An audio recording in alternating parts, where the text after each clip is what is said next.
नमस्कार, news point लेकर हाजिर हूं मैं राजीव। तो दोस्तों, राहुल गांधी की अमेरिका यात्रा की देश दुनिया में चर्चा रही। आप सभी अच्छी तरह से जानते हैं कि मौजूदा वैश्विक राजनीति में राहुल गांधी जैसे नेता कम ही होंगे जो न किसी पद पर हैं और न ही सांसद हैं। फिर भी उनकी सभाओं में हजारों की भीड़ उमड़ रही है और उनका हर एक बयान चर्चा में आ रहा है। और राहुल गांधी की ये बढ़ती लोकप्रियता बीजेपी को हजार सुइयों की तरह चुभ रही है और उसे इस बात की फिक्र हो रही है कि अब प्रधानमंत्री नरेंद्र मोदी अमेरिका जाएंगे तो उनका ये दौरा राहुल की यात्रा के साये में तो नहीं होगा। यानी हम कह सकते हैं कि पीएम मोदी के हर कदम की तुलना राहुल गांधी की यात्रा से की जाएगी। अमेरिका में राहुल का स्वागत आम जनता ने किया तो अब प्रधानमंत्री नरेंद्र मोदी के स्वागत के लिए अमेरिका की सरकार तैयार है। मोदी जी की ये यात्रा बीजेपी के लिए ही नहीं बल्कि अमेरिकी सरकार के लिए भी खास है, क्योंकि उसे दुनिया में अपना दबदबा बनाए रखने के भारत की ज़रूरत है। यानी कि अगर आप अपना दबदबा बनाना चाहते हैं अमेरिका भी, तो भारत के साथ ही आप दबदबा बना सकते हैं।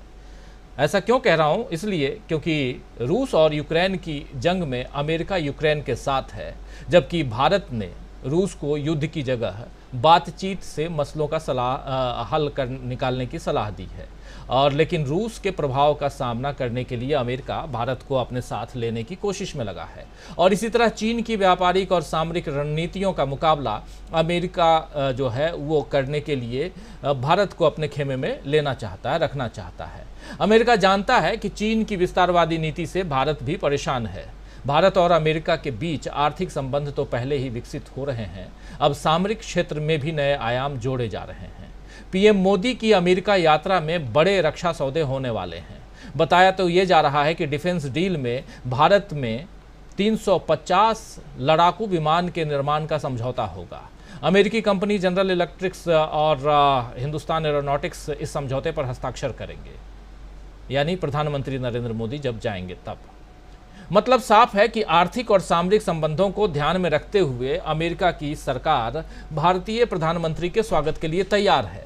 और शायद इसीलिए अमेरिका में राष्ट्रीय सुरक्षा परिषद में सामरिक संचार समन्वयक जॉन किर्बी ने कहा है कि भारत एक जीवंत लोकतंत्र है, यानी वाइब्रेंट डेमोक्रेसी है भारत, जो कोई भी भारत जाता है इसे महसूस कर सकता है। किर्बी ने अपने बयान में किसी का नाम तो नहीं लिया, लेकिन भारत में इसे राहुल गांधी को जवाब की तरह देखा जा रहा है। आपको याद दिला दूं कि राहुल गांधी ने अमेरिका में अलग अलग जगहों पर दिए अपने भाषणों में बार बार भारत में लोकतांत्रिक मूल्यों में कमी पर चिंता जाहिर की है। राहुल गांधी के बयानों को बीजेपी शुरू से ही देश विरोधी कहती आई है, जबकि अब अमेरिका बता रहा है कि भारत में वाइब्रेंट लोकतंत्र है। लेकिन एक बात यहाँ गौर करने वाली है कि चाहे अमेरिका हो या भारतीय जनता पार्टी हो, इन सबको राहुल की पिच पर आकर जवाब देने को मजबूर होना पड़ रहा है। तो जाहिर है कि ये राहुल के बढ़ते प्रभाव का नतीजा है। राहुल गांधी जो कह रहे हैं वहाँ उसका नतीजा है। राहुल गांधी ने भारत जोड़ो यात्रा की शुरुआत की थी, आपको पता है 4000 किलोमीटर लगभग सफ़र उन्होंने तय किया, पैदल यात्रा की। और भारत जोड़ो यात्रा के बाद देश में तो राहुल के चाहने वालों की संख्या बढ़ी ही। ये बात कर्नाटक के चुनाव के बाद एक सर्वे में और भी सामने आई है, और उससे पहले कर्नाटक का चुनाव का जो रिजल्ट है वो भी आप सबके सामने है। और अब अमेरिका यात्रा से भी ये बात सामने आई है कि वहाँ पर प्रवासी भारतीयों में बहुत से लोग जो पहले मोदी या बीजेपी के समर्थक थे, अब राहुल गांधी की राजनीति को पसंद करने लगे हैं। कई लोगों ने देश में बढ़ती नफरत, नकारात्मक राजनीति और नोटबंदी जैसे फैसलों से दुखी होकर के राहुल गांधी और कांग्रेस का साथ देना तय किया है। तो एक तरफ राहुल गांधी को चाहने वालों की संख्या बढ़ रही है और दूसरी तरफ बीजेपी भी अब राहुल के प्रभाव में आती हुई दिख रही है। ऐसा क्यों कह रहा हूं? इसलिए कह रहा हूं क्योंकि अभी जेपी नड्डा जो बीजेपी के अध्यक्ष हैं, राष्ट्रीय अध्यक्ष हैं, उन्होंने एक बयान में कहा है कि राहुल मोहब्बत की दुकान नहीं बल्कि नफरत का शॉपिंग मॉल खोल रहे हैं। नड्डा भले ही राहुल के खिलाफ बात कर रहे हैं, लेकिन जो भाषा वो बोल रहे हैं उस पर राहुल गांधी का असर साफ दिख रहा है। जब बीजेपी के राष्ट्रीय अध्यक्ष का ये हाल है तो समझा जा सकता है कि बाकी बीजेपी किस राह पर बढ़ रही है। लेकिन नड्डा के जुबानी सुन लेते हैं। नड्डा ने क्या कुछ कहा है। भारत में भारत जोड़ो यात्रा करके राहुल गांधी पहुंचते हैं अमेरिका और अमेरिका में भी भारत की परिस्थितियों का जिक्र करते हैं, लेकिन यहाँ ये बात नागवार गुजरती है बीजेपी को, सत्तारूढ़ दल को, और सत्तारूढ़ दल कहता है कि नफरत का मॉल खोल रहे हैं राहुल गांधी, न कि वो मोहब्बत की दुकान चला रहे हैं। सुनिए उनकी जुबानी, जेपी नड्डा साहब की। क्या नेतृत्व की थाथी बनती है, एक उसका लोहा लोग मानते हैं, तब हमारे कांग्रेस के युवराज राहुल गांधी बढ़ते गौरव से पता नहीं उनको क्या समस्या हो जाती है। यह गौरव उनको पछता नहीं है, यह गौरव उनको अच्छा नहीं लगता है। दुनिया की वैक्सीन की तारीफ कर रहे हो और दुनिया भारत की वैक्सीन लेने के लिए तैयार बैठी है। 100 देशों ने भारत की वैक्सीन ली और तुम भारत की वैक्सीन पर प्रश्न खड़े करते हो और दुनिया की वैक्सीन की प्रशंसा करते हो। अगर मैं बात करूं तो आप सर्जिकल स्ट्राइक पर प्रश्न खड़ा करते हैं, आप हिंदू मुस्लिम को डिवाइड करने की बात करते हैं और एक तरीके से विभाजन के समाज में डिवीजन हो, इस बात को आप प्रयास करते हैं और ऊपर से आप कहते हैं कि हम मोहब्बत की दुकान चला रहे हैं। अरे आप नफरत का मेगा शॉपिंग मॉल खोल करके बैठे हैं। आपने नफरत की मेगा शॉपिंग मॉल खोल रखी है और मैं कहने के लिए कह रहा हूं। तो बहुत गुस्से में नजर आ रहे हैं बीजेपी के राष्ट्रीय अध्यक्ष जेपी नड्डा साहब और कह रहे हैं आप नफरत का मेगा शॉपिंग मॉल खोल कर बैठे हैं, आप झूठ बोल रहे हैं कि आप मोहब्बत की दुकान चला रहे हैं। ये राहुल गांधी के लिए कह रहे हैं जेपी नड्डा साहब। ये बातें क्यों निकली हैं यहाँ पे, उसकी चर्चा भी करेंगे। मोहब्बत की दुकान या नफरत का मॉल, मेगा शॉपिंग मॉल, चर्चा का विषय हम भी रख रहे हैं। और लोकतंत्र की तारीफ वहाँ अमेरिका कर रहा है, भारत के वाइब्रेंट लोकतंत्र की तारीफ होनी भी चाहिए, क्यों नहीं होनी चाहिए, वाइब्रेंट लोकतंत्र की तारीफ होनी चाहिए। लेकिन इधर उसी अमेरिका में राहुल गांधी जब उनसे पूछा जाता है प्रेस फ्रीडम के बारे में, हिंदुस्तान के बारे में, हिंदुस्तान में जो कुछ हो रहा है उसके बारे में, और वो भी कहाँ, तो वाशिंगटन डीसी के प्रेस क्लब में, जहां ऐतिहासिक लोगों का ऐतिहासिक तथ्य दर्ज है वहां पे।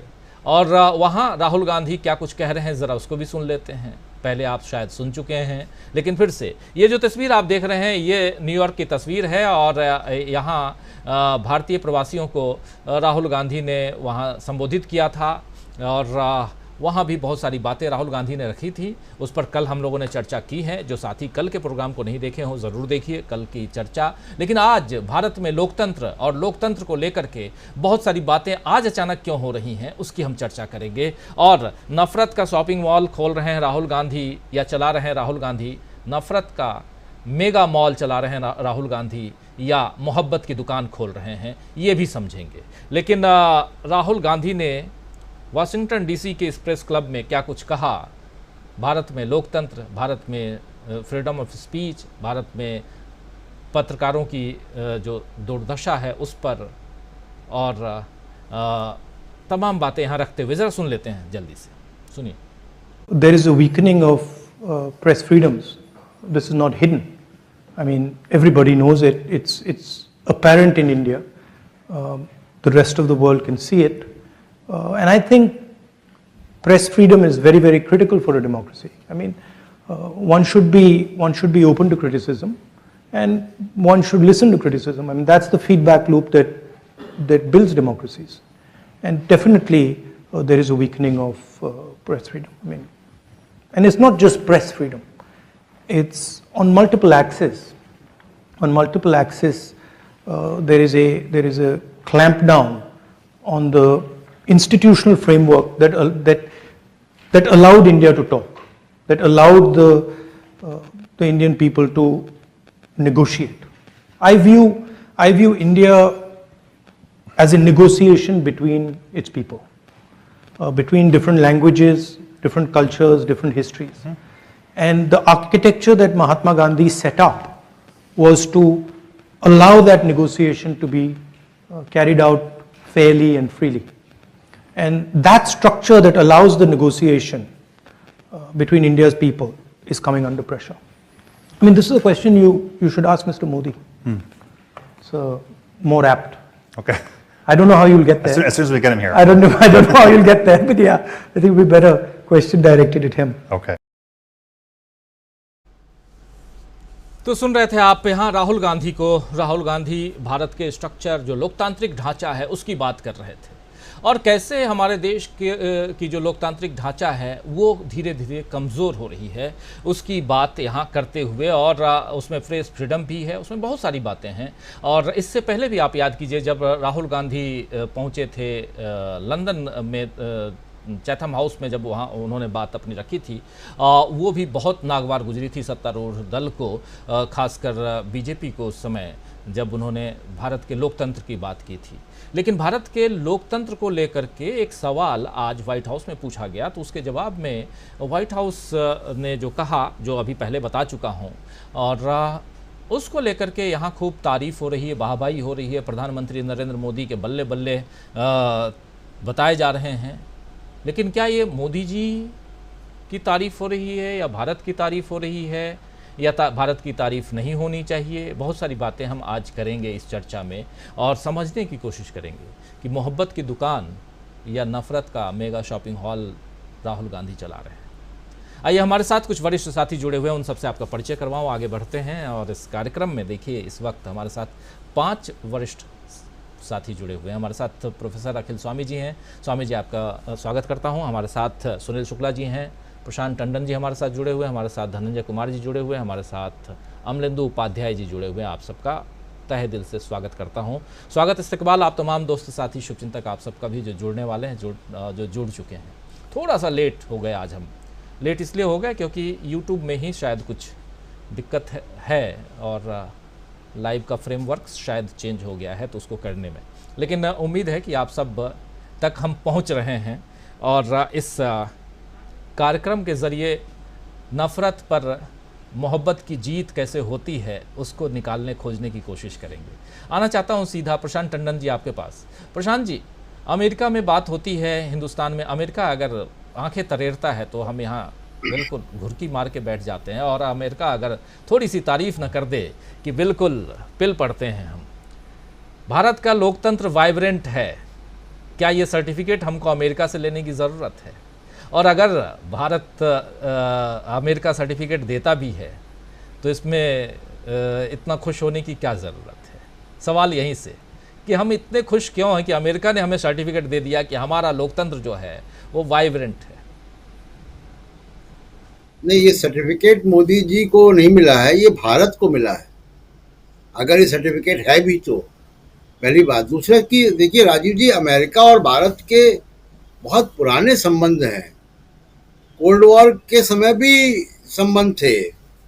हमारे सारे प्राइम मिनिस्टर्स वहाँ गए और सीनेट और कांग्रेस को संबोधित किया है, और मिलिट्री टाइज भी हैं, स्ट्रेटेजिक टाइज भी हैं, और हर बात व्हाइट हाउस नहीं बोलता है। देखिए, अमेरिका में डेमोक्रेसी और ह्यूमन राइट्स उनकी एक स्टेट पॉलिसी है। भारत जरूर एक वाइब्रेंट डेमोक्रेसी है, लेकिन यहाँ पे ह्यूमन राइट कमीशन एक अलग बॉडी है जिसके पास कोई अधिकार नहीं है, और उसमें रिटायर्ड चीफ जस्टिस उसका चेयरमैन होता है। आमतौर पे वो चीफ जस्टिस बनता है जो सरकार के पक्ष में फैसले देता है या सरकार के साथ सुर में सुर मिला के चलता है। अमेरिका में ह्यूमन राइट और डेमोक्रेसी का मंत्रालय है, और उस मंत्रालय से जो बातें आती हैं उसको भी ध्यान देना चाहिए। जब बीबीसी की डॉक्यूमेंट्री के बाद वहाँ पे रेड पड़ी, बीबीसी के दफ्तरों में इनकम टैक्स गया, रेड या सर्वे जो भी था, अब उसकी जो मंत्री हैं एरिक बार्कले, उनका बहुत सख्त बयान आया और ये कहा कि भारत के लॉ एनफोर्सिंग एजेंसीज को देखना चाहिए, उनके जो डेमोक्रेसी और फ्रीडम ऑफ एक्सप्रेशन और फ्रीडम ऑफ प्रेस के जो कमिटमेंट्स हैं उसको फॉलो करना चाहिए।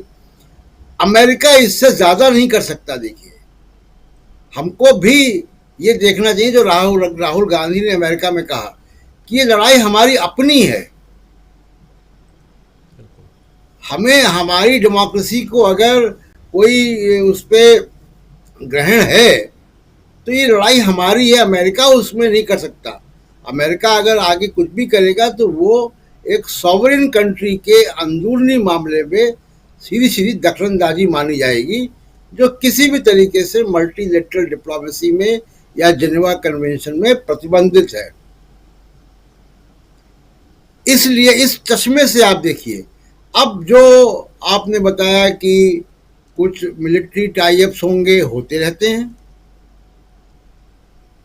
अगर आपकी अच्छी दोस्ती है अमेरिका से, तो मैं आपको एग्जांपल देता हूं कि कैसे नेगोशिएट किया जाता है। अमेरिका में कानून है कि अगर आप अमेरिका से कोई बहुत हाई टेक डिफेंस इक्विपमेंट के सौदे लेते हो, वहां से कुछ हवाई जहाज खरीदते हो, कुछ और डिफेंस इक्विपमेंट खरीदते हैं कोई भी देश, उसको वहां के फाउंडेशन एग्रीमेंट साइन करने पड़ते हैं।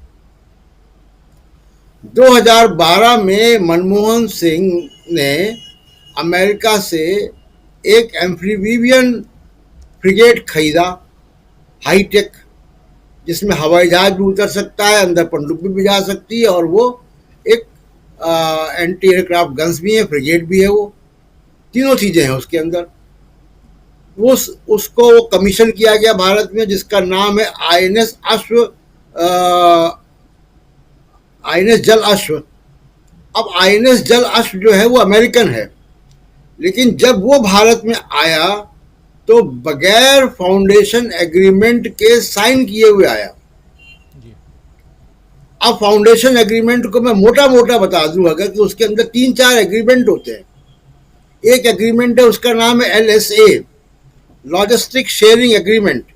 मतलब भारत अमेरिका के सैनिक अड्डों का इस्तेमाल कर सकता है जब चाहे, और अमेरिका भारत के कर सकता है। उसके लिए कोई प्री अप्रूवल की जरूरत नहीं है सरकारों की, वो मिलिट्री टू मिलिट्री कोऑर्डिनेट होके हो सकता है। ये मोदी जी के समय हो गया। हमारा कोई इंटरेस्ट नहीं है मैक्सिको में या कनाडा में, अमेरिका के अड़ोस पड़ोस में या क्यूबा में, लेकिन अमेरिका का यहाँ पे है काफी। और याद होगा कि वाजपेयी जी के समय और चंद्रशेखर के समय भी इस तरीके की परमिशंस अमेरिका चाहता था, जो हमारे सरकारों ने नहीं दी थी।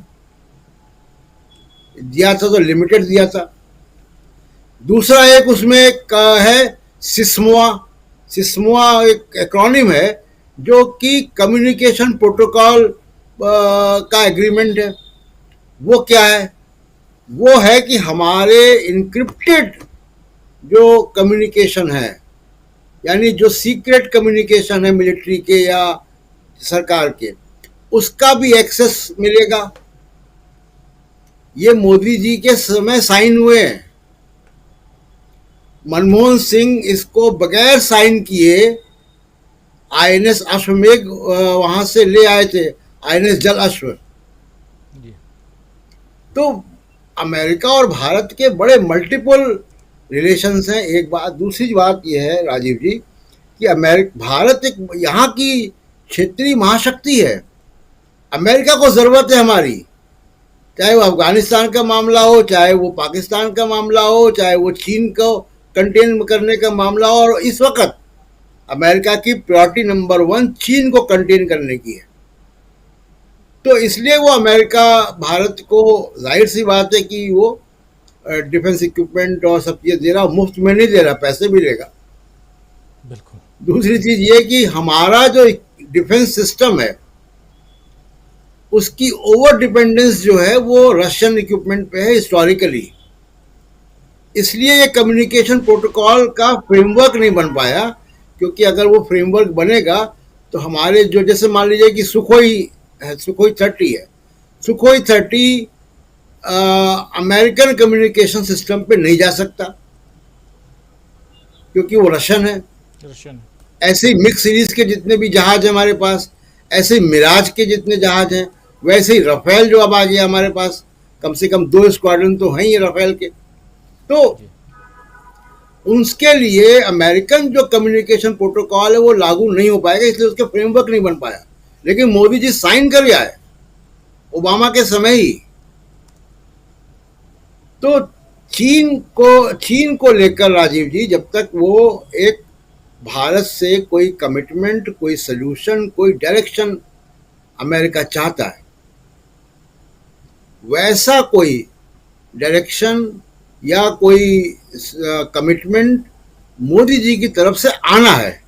ये हम देखेंगे जब मोदी जी जाएंगे तो वो क्या है, क्योंकि चीन के मामले पर वो अपनी सॉवरेन लैंड को जो है रिस्पॉन्ड नहीं कर पा रहे हैं प्रधानमंत्री जी, और जो अमेरिका चाहता है वो भी चीज़ें नहीं कर पा रहे हैं, सिवाय इसके कि क्वाड के मेंबर हैं। तो क्वाड भी आपने नहीं बनाया, वो अमेरिकन इनिशिएटिव है, बिल्कुल, और वो भी मनमोहन सिंह के समय से हो रहा था।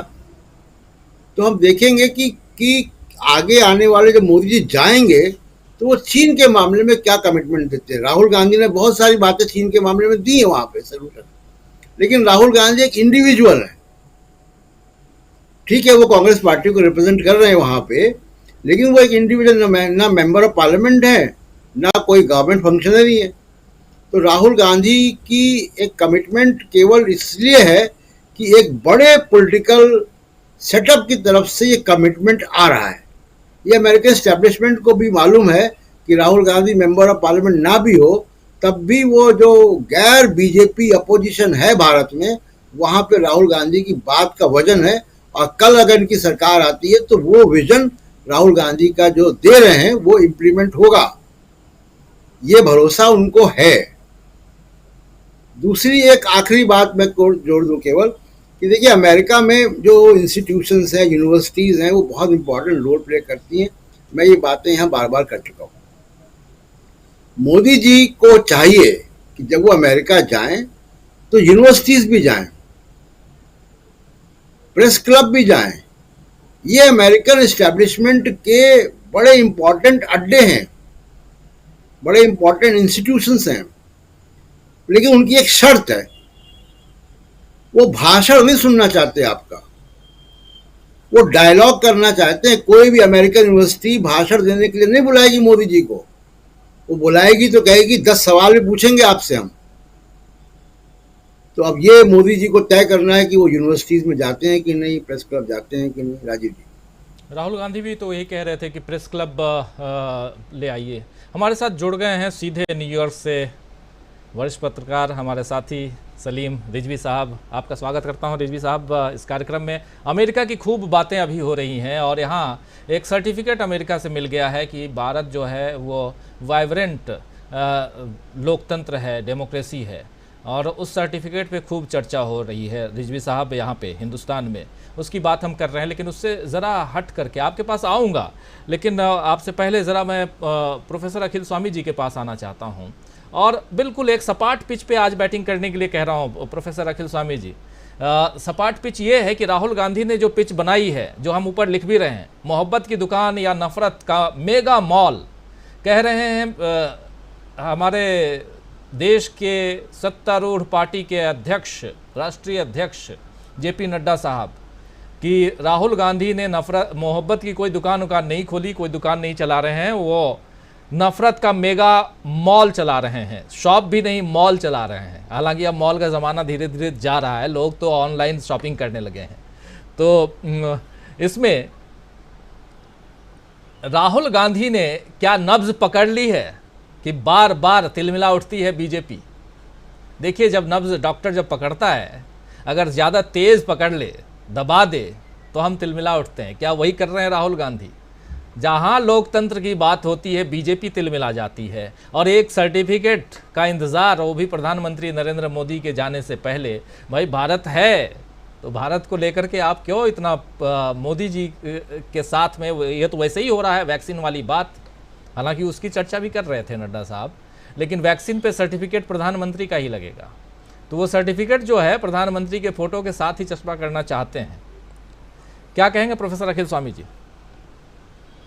देखिए राजीव जी, आप कह रहे हैं सर्टिफिकेट। देखिए, मैं ये कह रहा हूं कि जो व्हाइट हाउस कह रहा है और जो अमेरिकन कह रहे हैं और जो राहुल गांधी कह रहे हैं, उसमें कोई कंट्रडिक्शन नहीं है, कोई कंट्रडिक्शन नहीं है। व्हाइट हाउस ये कह रहा है कि इंडिया एक वाइब्रेंट डेमोक्रेसी है। हाँ, है, इंडिया एक वाइब्रेंट डेमोक्रेसी है, और हमारा भारतवर्ष पे इसीलिए विश्वास है और हम इसीलिए संघर्ष कर रहे हैं। हम बार बार संघर्ष कर रहे हैं, बिना डरे संघर्ष कर रहे हैं, क्योंकि हम जानते हैं इंडिया एक वाइब्रेंट डेमोक्रेसी है, और इंडिया एक वाइब्रेंट डेमोक्रेसी है ये प्रूव कहां से हो रहा है? ये कर्नाटका से हो रहा है, ये हिमाचल प्रदेश से हो रहा है, ये प्रूव होने वाला है मध्य प्रदेश से, राजस्थान से और छत्तीसगढ़ से। इंडिया एक वाइब्रेंट डेमोक्रेसी है, और इंडिया एक ऐसा देश है, विश्व में अकेला देश है जहां पे इतनी भाषाएं, इतने रंग, इतने तापमान, इतनी विभिन्नता है, यहां पे डिक्टेटरशिप चल ही नहीं सकती। जो राहुल गांधी कह रहे हैं, यहां पे डिक्टेटरशिप थोपने का प्रयास हो रहा है, जो संस्थाएं उनको कब्जा करके लोकतंत्र को कमजोर करने का प्रयास हो रहा है। लेकिन अमेरिका जो कह रहा है और जो हम कह रहे हैं, उसमें कोई कंट्रडिक्शन नहीं, प्रयास हो रहा है, लेकिन यह असफल होगा, क्योंकि हमने पिछले 1000 साल से यह देखा है, चाहे मुगल हमारे यहाँ आए, चाहे अंग्रेज हमारे यहाँ आए, लेकिन हमारी जो परंपराएं थी, हमारी जो लोकतांत्रिक धर्मनिरपेक्षता की शक्तियां थी, वो कभी कमजोर नहीं हुई। वरना आप सोचिए राजीव जी, अगर मुगल इतने साल शासन करते तो सनातन धर्म खत्म हो जाता? नहीं खत्म हुआ, क्योंकि वो झुकना जानता है, वो लेटना जानता है, वो तन के खड़ा नहीं होता है आक्रमण को करने के लिए और सहने के लिए, इसलिए धर्म बचा रहा। तो वास्तविकता में आप सोचिए, भारत का लोकतंत्र इतना मजबूत है कि 74-76 में उसका जो बदला लिया था लोकतंत्र ने, वो 77 में किस तरह लिया था इंदिरा गांधी से, आपको पता है। 1980 में इस लोकतंत्र ने, इस वाइब्रेंट डेमोक्रेसी ने कैसा बदला लिया था। तो मुझे ऐसा लगता है, जो अमेरिका कह रहा है वो ये इंडिकेट कर रहा है कि 2024 में ये वाइब्रेंट डेमोक्रेसी रोटी पलट देगी। अब आपने दूसरी बात कही, आपने जो नड्डा साहब ने कहा, देखिए राजीव जी, कल्पना कीजिए, आप एक योगी की कल्पना कीजिए। योगी कैसा होता है? योगी होता है गुरु नानक की तरह, योगी होता है भगवान श्री राम की तरह। योगी कौन होता है? जिसको देख के आपके मन में कोई आक्रोश ना आए, कोई गुस्सा ना आए, शांति आए। जो पहले भी हम लोग आपकी डिबेट में कह चुके हैं, जो सबसे बड़ा योग का भाव है वो है स्थित प्रज्ञ होना। स्थित प्रज्ञ कौन होता है? जो सुख में बहुत ज्यादा सुखी नहीं होता, दुख में बहुत ज्यादा दुखी नहीं होता। आप सोचिए राजीव जी, सोचिए, पुराने चित्रों को देखिए।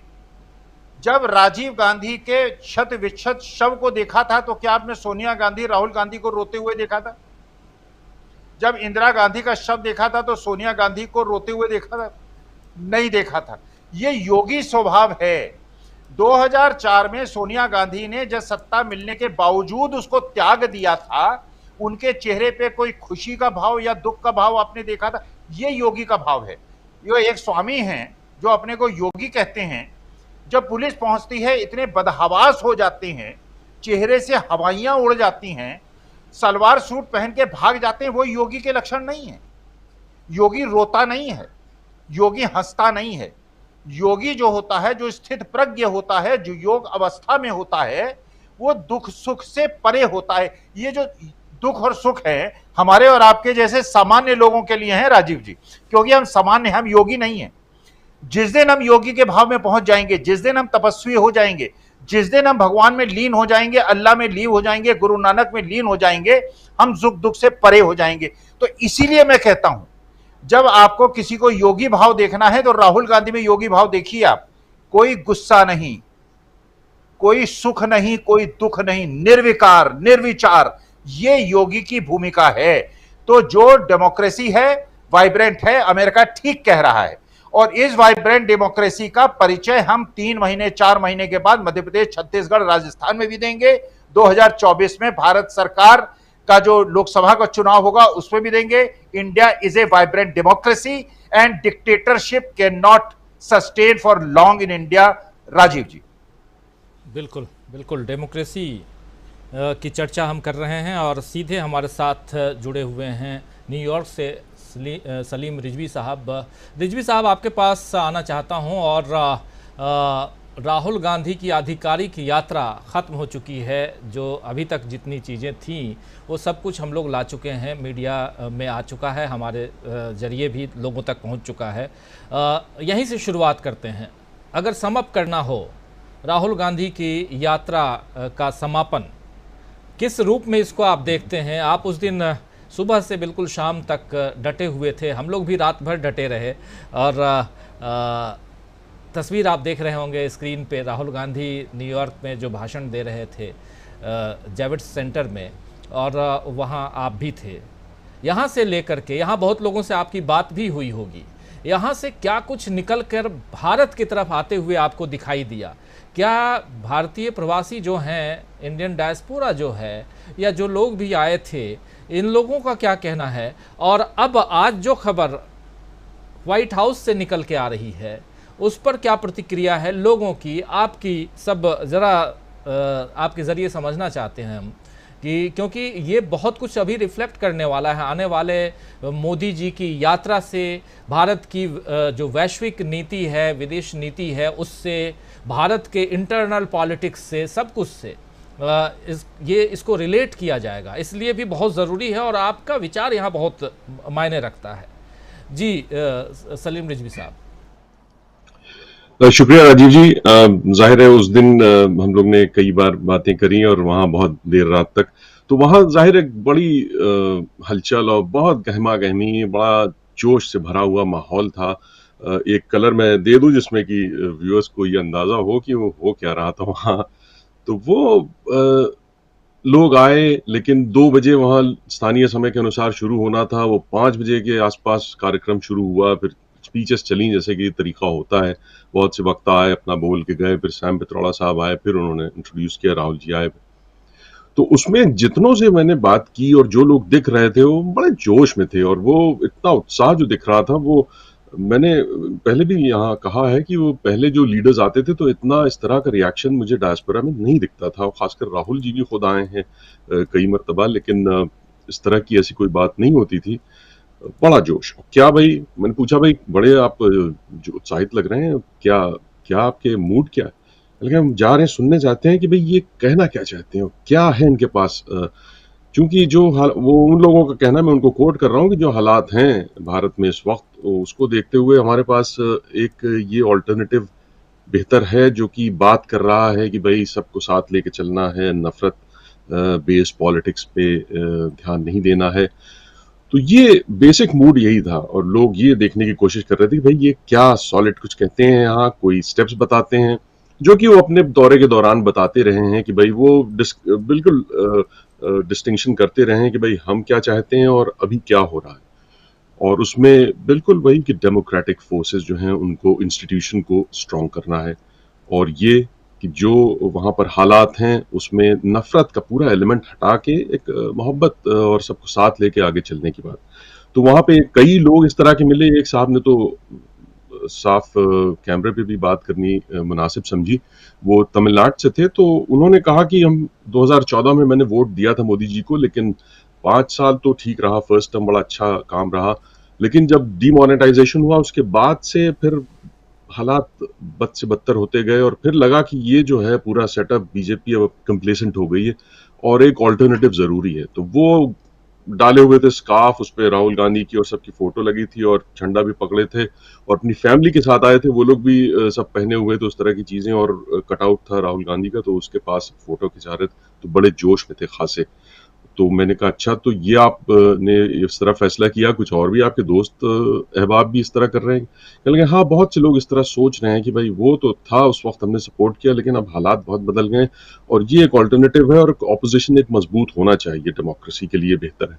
और बहुत से लोग इस तरह के भी थे जिनसे मैंने बात की, तो वो कैमरे पे या उस तरह नहीं आना चाहते थे, लेकिन कह यही रहे थे, और यही बातें उन्होंने कहा कि हमारे बहुत से दोस्त भी ये सोच रहे हैं कि भाई ये हमने सपोर्ट तो किया था पहले, लेकिन ये हालात, इस तरह की जो नफरत बेस्ड पॉलिटिक्स है, उससे बहुत लोग विचलित भी दिखे। तो ये एक लेडी थी, मैं उनका भी बताना चाहूंगा। तो वो छड़ी लेके खड़ी हुई थी, और जब क्योंकि सिक्योरिटी के थ्रू जाना पड़ता है तो थोड़ा वक्त लगता है, तो वो उन्होंने कुर्सी पे बैठ गई, नजदीक एक कुर्सी थी, तो मैं देख रहा था उनको, मैं उनके पास गया, मैंने कहा आप इतनी तकलीफ में हैं, आप बड़ा हिम्मत करके आई। तो उन्होंने कहा कि जी मैं घर में नहीं बैठ सकती थी, ये बहुत अहमियत है इसकी, जो वहाँ हो रहा है इंडिया में इस वक्त जो माहौल है, तो हमारी जिम्मेदारी है कि हम आएँ और कम से कम आवाज़ उठाएं जहाँ उठा सकते हैं। फिर उन्होंने कहा कि हमारी फैमिली में भी बहुत से लोग हैं अभी जो कि वही पूरे सेटअप को सपोर्ट कर रहे हैं जो मौजूदा सेटअप है, लेकिन कुछ हमारी फैमिली के भी हैं जो कहते हैं नहीं भाई ये तो सही नहीं हो रहा है, और वो तकलीफ में भी यहाँ आई। तो ये एक मूड में बता रहा हूँ कि भाई क्या हालात थे। अब राहुल जी ने जो इस तरह से सारी बातें करी और पूरे दौरे के दौरान उन्होंने यही सारी बातें करी कि डायस्पोरा से कहा कि आपको भी मिलना है और साथ में एक माहौल बनाना है, हम सब इसके खिलाफ लड़ेंगे जो डेमोक्रेटिक इंस्टीट्यूशंस कमज़ोर हो रहे हैं और जो नफरत बेस्ड पॉलिटिक्स वहाँ पे चल रही है।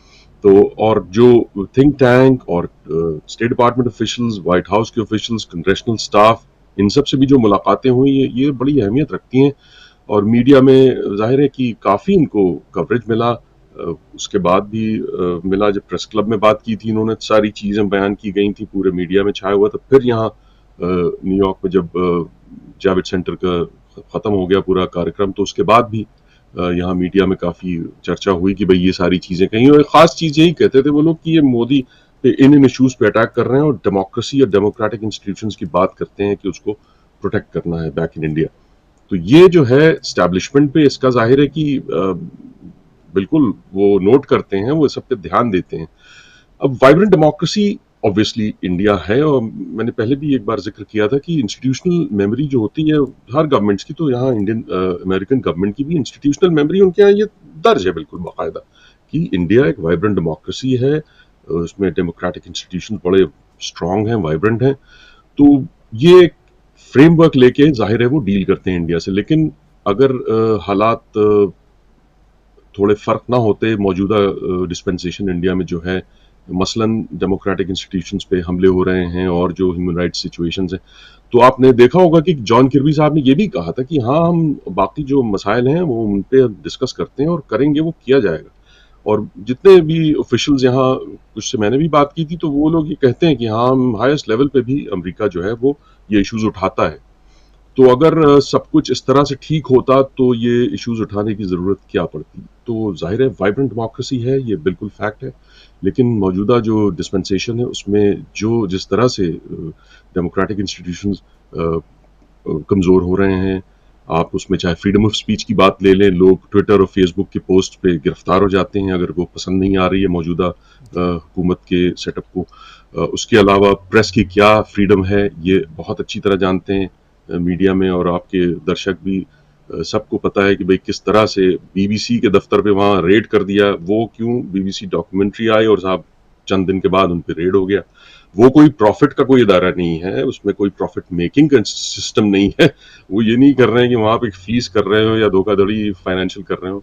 तो इस तरह से आपने वहाँ पे जर्नलिस्ट को जिस तरह से ट्रीट किया गया, तो ये सारी बातें सबने नोट की हैं। तो ये बिल्कुल है कि भाई एक इस वक्त जो स्ट्रेटेजिक पोजीशन है इंडिया की और जो ग्लोबल हालात हैं, अमेरिका को बहुत ज़रूरत है। मैं बता चुका हूँ कई बार, प्रशांत भी जिक्र करते रहते हैं कि चीन के सिलसिले में कंटेन करने के लिए वो बहुत ज़रूरी है कि इंडिया की जो भी डिस्पेंसेशन हो वो उनके साथ एलाई बन के चीन को कंटेन करने में मदद करे जिस हद तक कर सकते।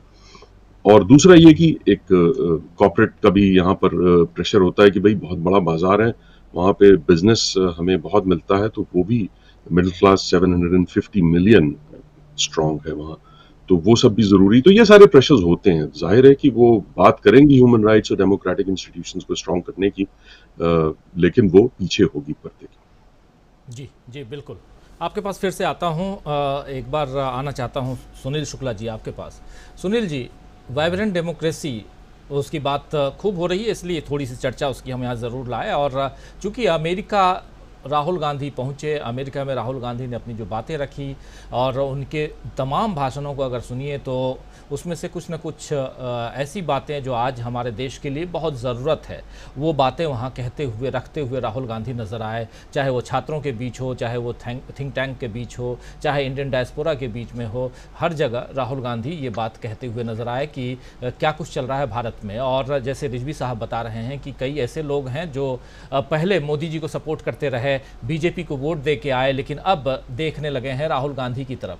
ऐसी बहुत सारी तस्वीरें आ रही हैं। रिजवी साहब जो बात कह रहे हैं, इसके अलावा भी आज ही देख रहा था जब इस कार्यक्रम की तैयारी कर रहा था, तो लोगों ने क्या क्या बातें कही हैं, वहाँ के लोगों ने, प्रवासियों ने क्या बातें कही हैं। तो बहुत कुछ इंटरनेट पे इधर उधर दिख रही थी बातें कि कई लोग ऐसे हैं जो राहुल गांधी की तरफदारी करते हुए, राहुल गांधी के पक्ष में बात रखते हुए नजर आए हैं, जो पहले मोदी जी के पक्ष में बात करते थे।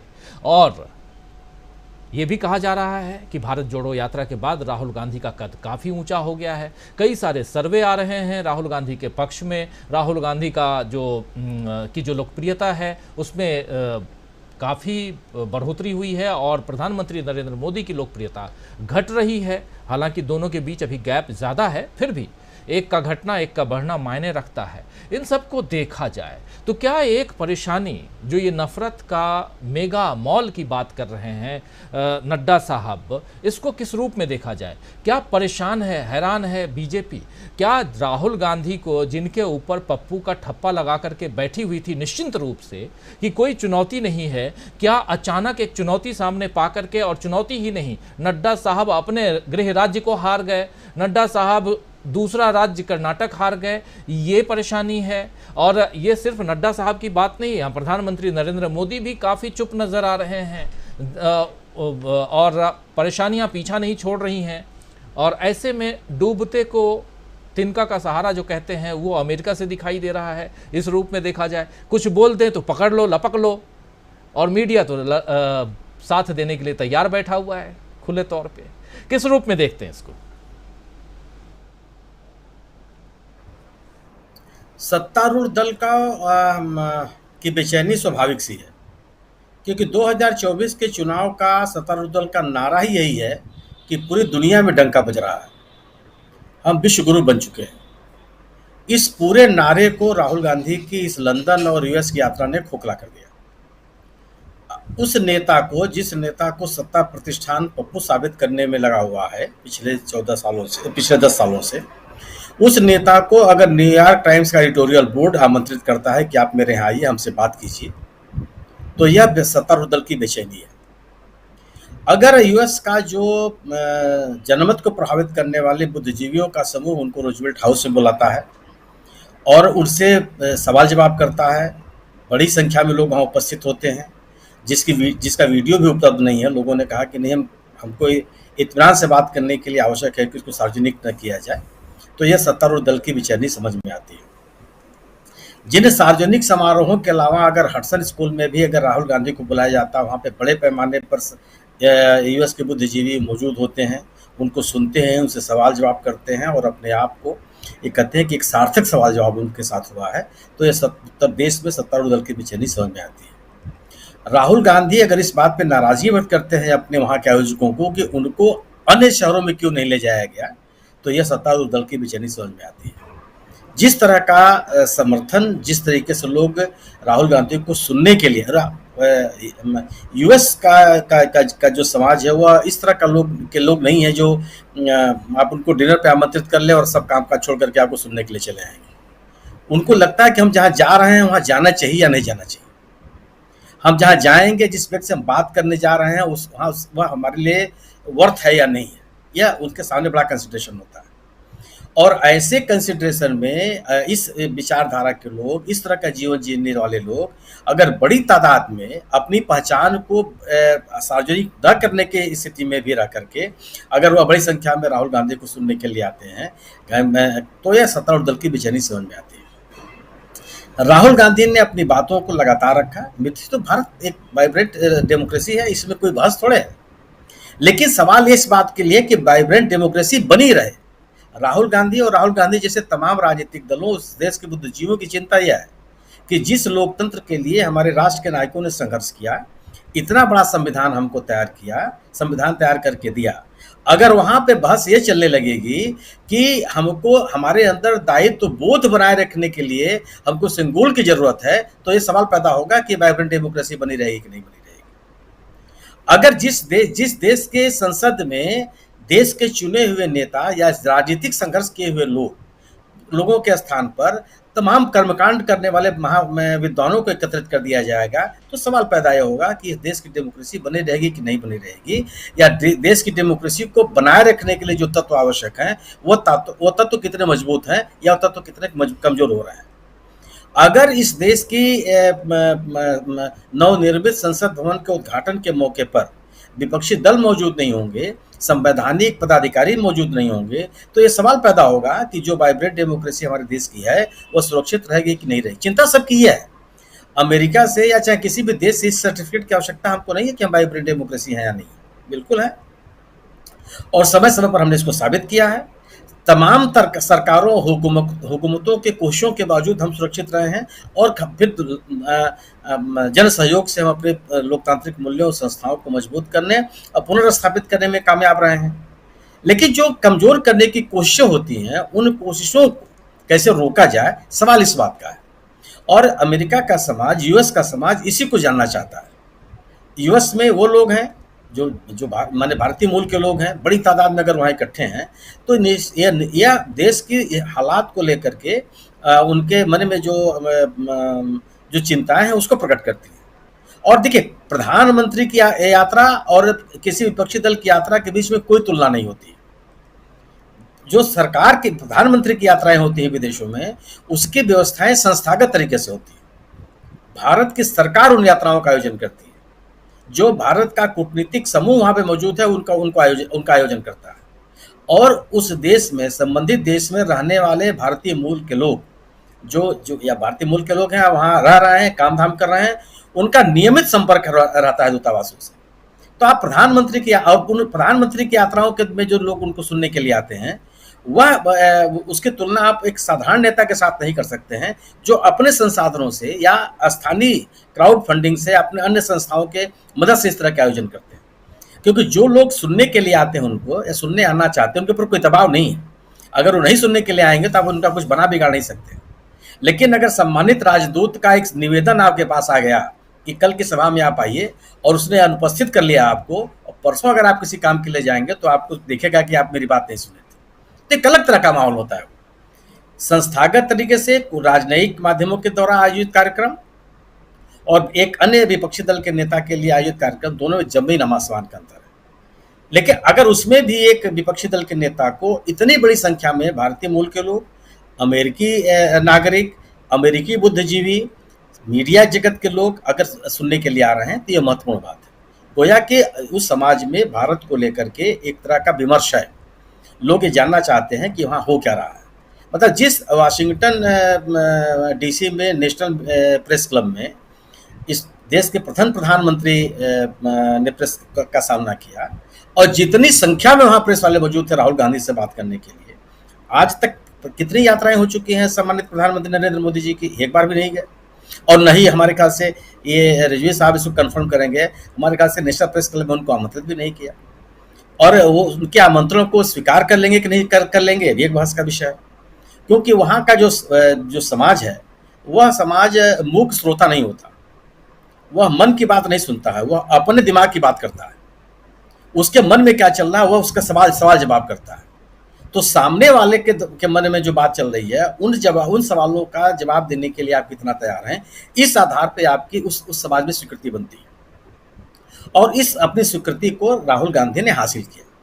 महत्वपूर्ण बात यह है कि जिस विदेश में डंका बजने वाले की बात को भारतीय जनता पार्टी बड़े पैमाने पर फैला रही है, उस पूरे मुहिम को राहुल गांधी की इस यात्रा ने पूरी तरह से खारिज किया है।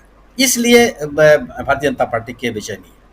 और मुझे लगता है कि जो एक बड़ी रेखा खींच करके राहुल गांधी आ रहे हैं, ये आने वाला दिन बताएगा कि मोदी जी जा रहे हैं, वह किन किन सवालों का जवाब देते हैं क्या, और किस तरह से उस वहाँ के समाज के लोगों से वो मिलते हैं, और ये बताने की कोशिश करते हैं कि जो सवाल राहुल गांधी ने उठाए हैं वो कितने बेमानी हैं, कितने उसमें तथ्य हैं या कितने तथ्य उसमें नहीं हैं, और कितने वो बनावटी हैं। लेकिन ये सवाल जरूर है कि राहुल गांधी ने इस यात्रा के माध्यम से जो सवाल खड़े किए हैं, वो भारतीय जनता सत्तारूढ़ दल के लिए एक बड़ी चुनौती है। क्योंकि जो सवाल खड़ा करती है राहुल गांधी ने, उसका जवाब इस पार्टी नहीं दे रही है। वह केवल एक ही उसका नारा है कि विदेश में जाकर के आप देश को बदनाम कर रहे हैं। एक नई तरह की परिभाषा है। सरकार की आलोचना, देश की आलोचना कैसे हो सकती है, ये तो भारतीय जो देश का सत्तारूढ़ दल है वो बता सकता है। और सरकार की आलोचना अगर आप नहीं कर सकते हैं, करने की आपको अनुमति नहीं है, करने की राजनीतिक माहौल आपके पास नहीं है, तो फिर आपको यह मानना पड़ेगा कि जो लोकतंत्र को लेकर के सवाल राहुल गांधी खड़े कर रहे हैं, उन सवालों में भी कोई ना कोई दम है। जी जी जी, बिल्कुल सही कह रहे हैं आप। कई सारे सवालों में दम, और राहुल गांधी को सवालों के घेरे में लेने की कोशिश लेकिन क्या बीजेपी खुद सवालों से घिर गई है? जरा समझना चाहते हैं, इसी सवाल के साथ आना चाहता हूं धनंजय कुमार जी आपके पास। क्या लगता है आपको, क्या जो सवाल खड़ा कर रहे हैं राहुल गांधी, उन्हीं सवालों में घिर गई है, उन्हीं सवालों से घिर गई है बीजेपी? कि उसे सर्टिफिकेट की ज़रूरत पड़ रही है? देखिए राहुल गांधी के जो सवाल है वो तो यहाँ भी देखिए मोहब्बत की दुकान या नफरत का मॉल, तो जवाब दे रहे हैं नड्डा साहब, जाहिर है सवाल का जवाब दे रहे हैं। लेकिन सवाल का जो जवाब दे रहे हैं तो अब ये तो नड्डा साहब बताएंगे कि जो टीका दिया गया था सीरम इंस्टीट्यूट ने बनाया था, उसमें मोदी जी का क्या योगदान था? जो हर जगह अपना फोटो लगाए हुए है कि हमने ही टीका दिया है, उसमें मोदी जी का क्या योगदान था उस टीके में? फिर क्या जो वाइब्रेंट इसकी लोकतंत्र की डेमोक्रेसी की बात कर रहा है अमेरिका, तो ये तो डेमोक्रेसी को पसंद ही नहीं करते मोदी जी, तो कैसे गर्व करें इस पर?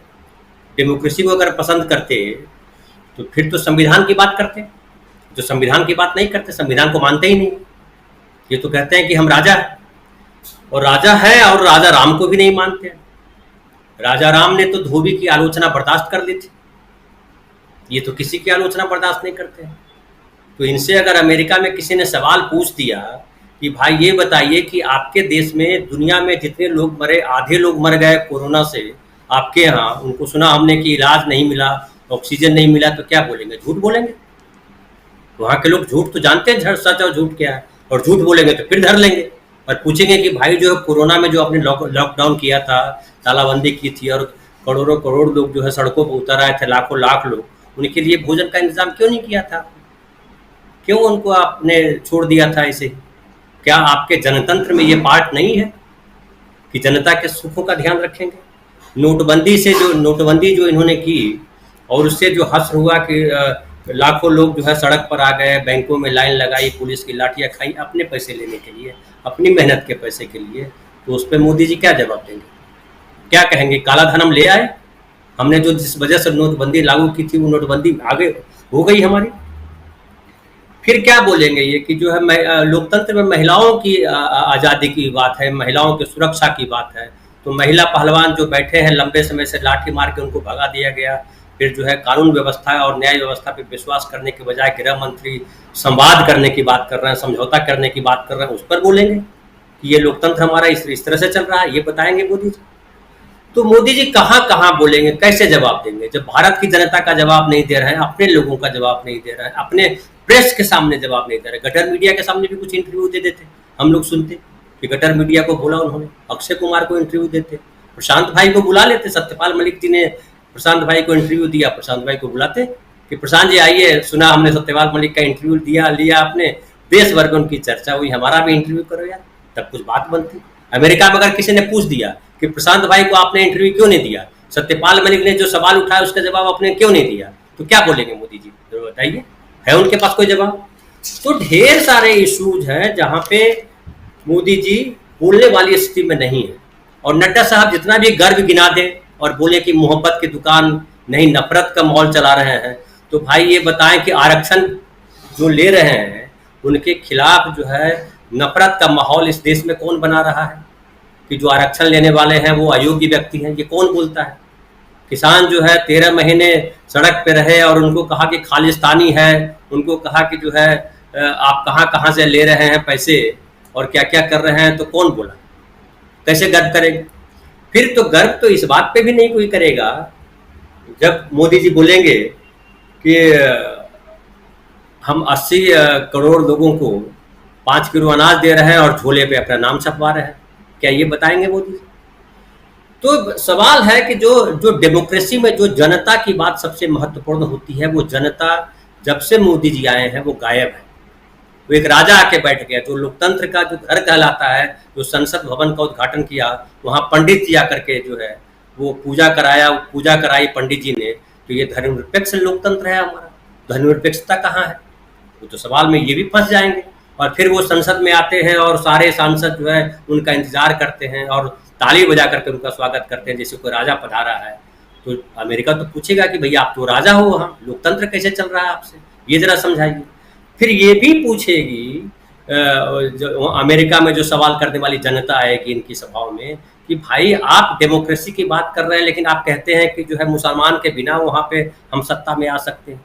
एक वंचित वर्ग नया खड़ा कर दिया आपने, राजनीति के उससे बाहर कर दिया आपने। लोकतंत्र में तो बहुलतावाद है, आप बहुमतवाद के नाम पे, हिंदू बहुमत के नाम पे सत्ता चला रहे हैं, ये कैसी डेमोक्रेसी है? ये भी सवाल किया जाएगा। क्या जवाब देंगे मोदी इसका? क्या वो अपनी जो है कोरोना वाली कथा बताएंगे कि हमको बदनाम किया है कांग्रेस ने या बदनाम किया है लोगों ने, हम तो बड़े अच्छे आदमी हैं? क्या वहाँ विक्टिम कार्ड उनका चलेगा? वहाँ ये सब कुछ नहीं चलने वाला है। वहाँ अगर चलेगा तो वही जैसा कि कहा प्रशांत भाई ने कि वो साइन कर करके आ गए कि आप हमारे इन एयरपोर्ट्स का इस्तेमाल कीजिए या ये कीजिए। संप्रभुता को एक तरह से समझिए कि गिरवी रख करके आ गए मोदी जी, इसके पहले तो किसी ने नहीं किया। तो देश की छवि खराब ये कर रहे हैं, चीन को जमीन ये दे रहे हैं और कह रहे हैं कि न कोई घुसा है न घुसेगा। तो ये अमेरिका तो जानता है, ये भले कहें आंख मूंद ले और कहें कि राहुल गांधी बदनाम कर रहे हैं देश को, अमेरिका में जाकर के ये सब बोल रहे हैं, लेकिन क्या दिल्ली में जो जंतर मंतर पे हुआ या जो एनआरसी के समय जो वहाँ शाहीन बाग में हुआ था या जो गुजरात में जो हुआ बिल्किस बानो मामले में या जो यूपी में जो घटनाक्रम हुए, क्या अमेरिका में नहीं देखा जा रहा है? आप जो यहाँ वीडियो चला रहे हैं, क्या अमेरिका में ये देखा नहीं जा रहा है? ये सलीम साहब जो है अमेरिका से जुड़े हुए नहीं है। तो जो यहाँ हम बोल रहे हैं, जब सलीम साहब सुन रहे हैं तो और लोग भी सुन रहे हैं, तो बताइए कि कैसे बदनामी कर रहे हैं राहुल गांधी। तो ये सारे सवाल है जिन सवालों के जवाब मोदी जी के पास नहीं है। नड्डा साहब बेचारे क्या करेंगे? वो तो आए ही या ढाल है, वो तो ढाल के लिए है। जब पिटाई की बारी आएगी तो उनको आगे कर दिया जाता है कि भैया जाइए जो 2-4 लाठी खा लीजिए। तो वो नफरत का मॉल लेकर के आ जाते हैं। अब वो हो सकता है मॉल उन्होंने देखा ही नहीं है, मोहब्बत की बात उनको कहाँ समझ में आएगी? मोहब्बत किसी से की उन्होंने तो किसी से मोहब्बत नहीं की। जो मोहब्बत का पाठ दुनिया भर में गांधी दे के आया, उस गांधी से नफरत करते हैं आप। वो जो गांधी की हत्या कब कर दी इन्होंने, अभी भी गोली मार रहे हैं, उनके पुतले पे गोली मार रहे हैं। सोचिए कितनी नफरत इनके मन के भीतर। तो जो गांधी से नफरत कर सकता है, जो बुद्ध से नफरत कर सकता है, वो किससे मोहब्बत करेगा? इनको न बेटियों से मोहब्बत है, न पत्नियों से मोहब्बत है। बेचारी यशोदा बेन से क्या मोहब्बत की उन्होंने? करते मोहब्बत। अब हमने तो अभी सुना, आज एक मित्र बोल रहे थे, दूसरे प्रोग्राम में मैं था, कि उनको अमेरिका जाना था, अमेरिका ने बुलाया था यशोदा बेन को बोलने के लिए, लेकिन पासपोर्ट ही नहीं बन सका चूंकि पति का नाम वो हो ही नहीं पाया उनका। तो इस तरह की जो स्थिति है, इसमें मोदी जी क्या जवाब देंगे? इसलिए वो वहाँ नहीं जाएंगे, उन्हीं जगहों पे जाएंगे जहाँ मोदी किया जा सकता है। और अमेरिका बड़ा बुद्धिमान देश है, वो जानता है कि जो डेमोक्रेसी उनके यहाँ भी खतरे में आ गई थी जब ट्रंप सरकार आए थे और कह दिया था अब की बार ट्रंप सरकार, मोदी जी को बुला करके ले गए थे, अब की बार ट्रंप सरकार। तो डेमोक्रेसी में जो व्यक्ति उदार होता है उसकी सीमाएं किस हद तक होती है, उसको किस हद तक झेलना पड़ता है, ये अमेरिका भी देख चुका है। तो वो जानता है कि भारत में भी अगर लोकतंत्र को वापसी लाना है, लोकतंत्र को सम्मान दिलाना है, तो राहुल गांधी को कितनी मेहनत करनी पड़ेगी और राहुल गांधी किस उम्मीद के तहत हैं और राहुल गांधी से कितनी उम्मीद है अमेरिका को, वो हम इस बार जो राहुल यात्रा हुई है उसमें हम देख रहे हैं। तो मुझे लगता है राहुल गांधी, अब नड्डा जी उनके पीछे ही चलने वाले हैं। राहुल गांधी के आगे नड्डा जी नहीं जा सकते, मोदी जी को भी उनके पीछे जाना है। तो मुझे लगता है मोहब्बत इतना फैल गई है कि नफरत वालों के लिए अब जगह नहीं है कहीं। जी राजीव जी, मोहब्बत इतना ज़्यादा फैल गई है कि नफरत वालों के लिए जगह नहीं है।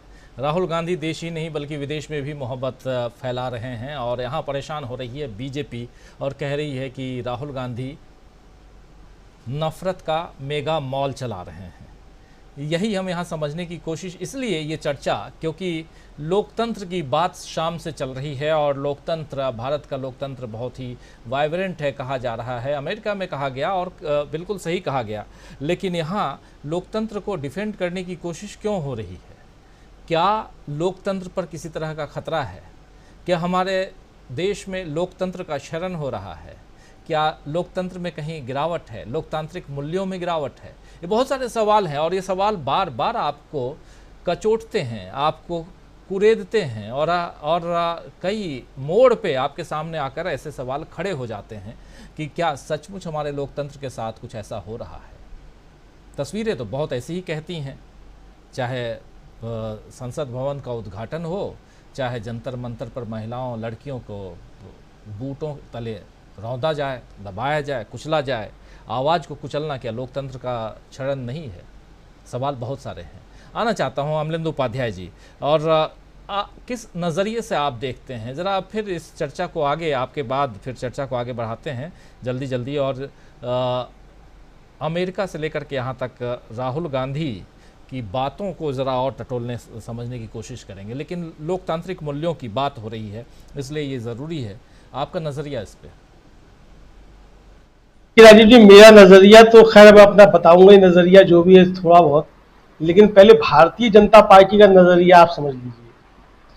आज भारतीय जनता पार्टी जो है व्हाइट हाउस के वक्तव्य को एक सर्टिफिकेट की तरह पेश कर रही है। फर्ज कीजिए व्हाइट हाउस कह देता कि भारत में वाइब्रेंट डेमोक्रेसी नहीं है, तब भी भारतीय जनता पार्टी सर्टिफिकेट को पेश करती। यानी भारत में डेमोक्रेसी है या नहीं है, इसका सर्टिफिकेट अब अमेरिका से ही लेना पड़ेगा।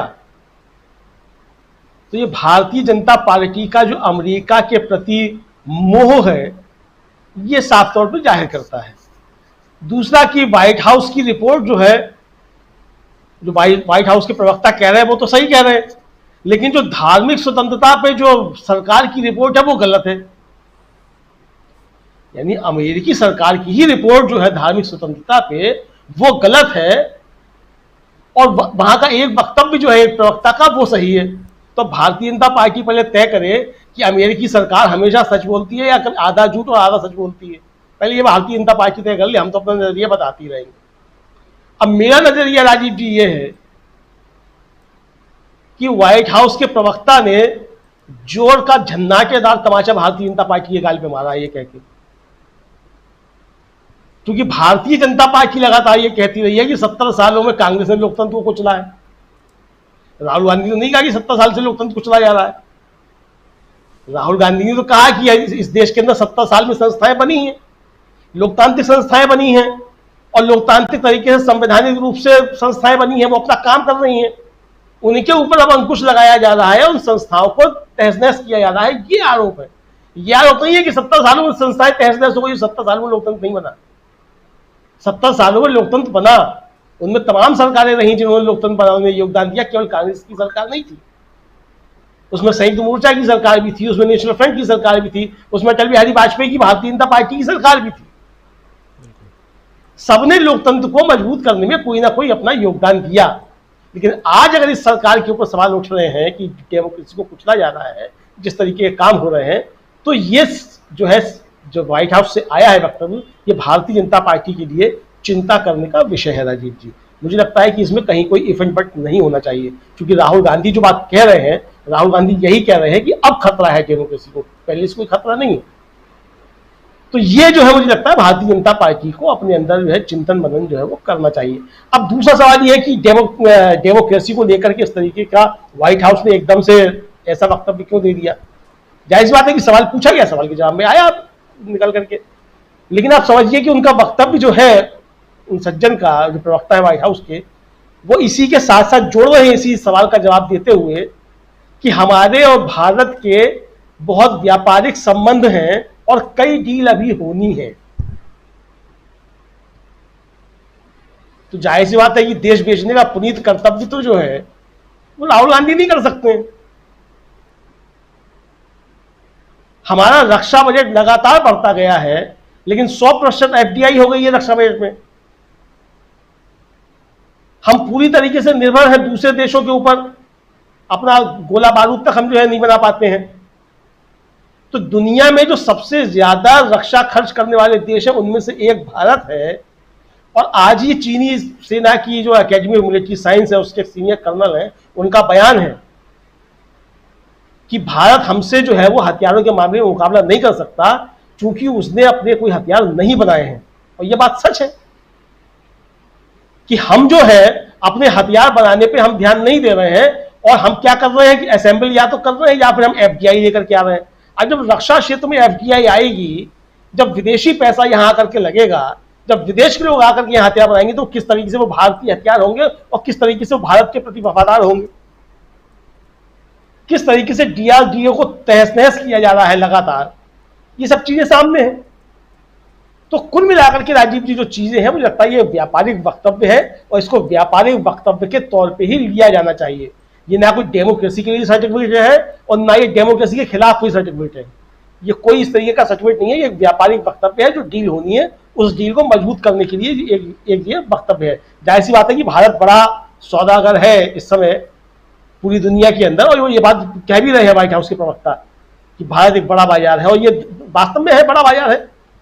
जी। तो अब उस बाजार में जो है केवल हथियार ही खरीदे जाने हैं या कुछ ज्ञान विज्ञान की बातें भी की जानी है। बात यह है राजीव जी, असली बात जो है, मुझे लगता है कि सिर्फ हथियारों के बल पे दुनिया नहीं जीती जाती है, दिमाग से भी जो है दुनिया जीती जाती है। आज अगर सिलिकॉन वैली पे भारतीयों का कब्जा है और भारतीय वहां तिरंगा फहरा रहे हैं बड़े शान के साथ में, तो ये किसकी देन है? जाहिर सी बात है कि सिलिकॉन वैली में भारतीय जो पिछले 9 सालों में नहीं पहुंचे, पहले से भारतीय वहां मौजूद हैं। तो वो सिलिकॉन वैली जो है कोई, वो भारत में क्यों नहीं बन सकती है? विचार इस पे होना चाहिए, बजाय इसके कि हथियार जो किस तरीके से इकट्ठा किए जाए। जी राजीव जी बिल्कुल। कई वर्षों से अमेरिका का जो ख्वाब रहा है वो पिछले दिनों अब लग रहा है कि शायद पूरा हो जाए, और थोड़ी तारीफ हो जाए तो क्या कमी है।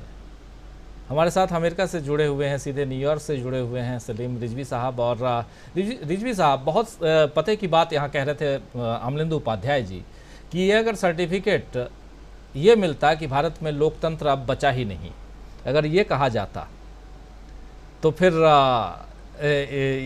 इसको सर्टिफिकेट के रूप में नहीं माना जाता। इसका उदाहरण है, एग्जाम्पल है, चाहे रिलीजियस फ्रीडम रिपोर्ट जो है वो देखिए, प्रेस फ्रीडम रिपोर्ट देख लीजिए, हंगर इंडेक्स देख लीजिए, तमाम चीज़ों में भारत का साख, भारत जिस प्रकार से, जिस ढंग से गिरा है, और इसको लेकर के हिंदुस्तान में हमेशा बात यही रहती है, और तुरंत विदेश मंत्रालय से बात आ जाती है, उनके प्रवक्ता साहब जो हैं वो कह देते हैं कि ये फर्जी है, और इस पर अब धीरे धीरे एक ये भी सुनने में आ रहा है कि इसको बिल्कुल ही नकार देते हैं, और अब कैसे ऑफिशियली नकारा जाए उसके लिए भी कोई नियम आने वाला है।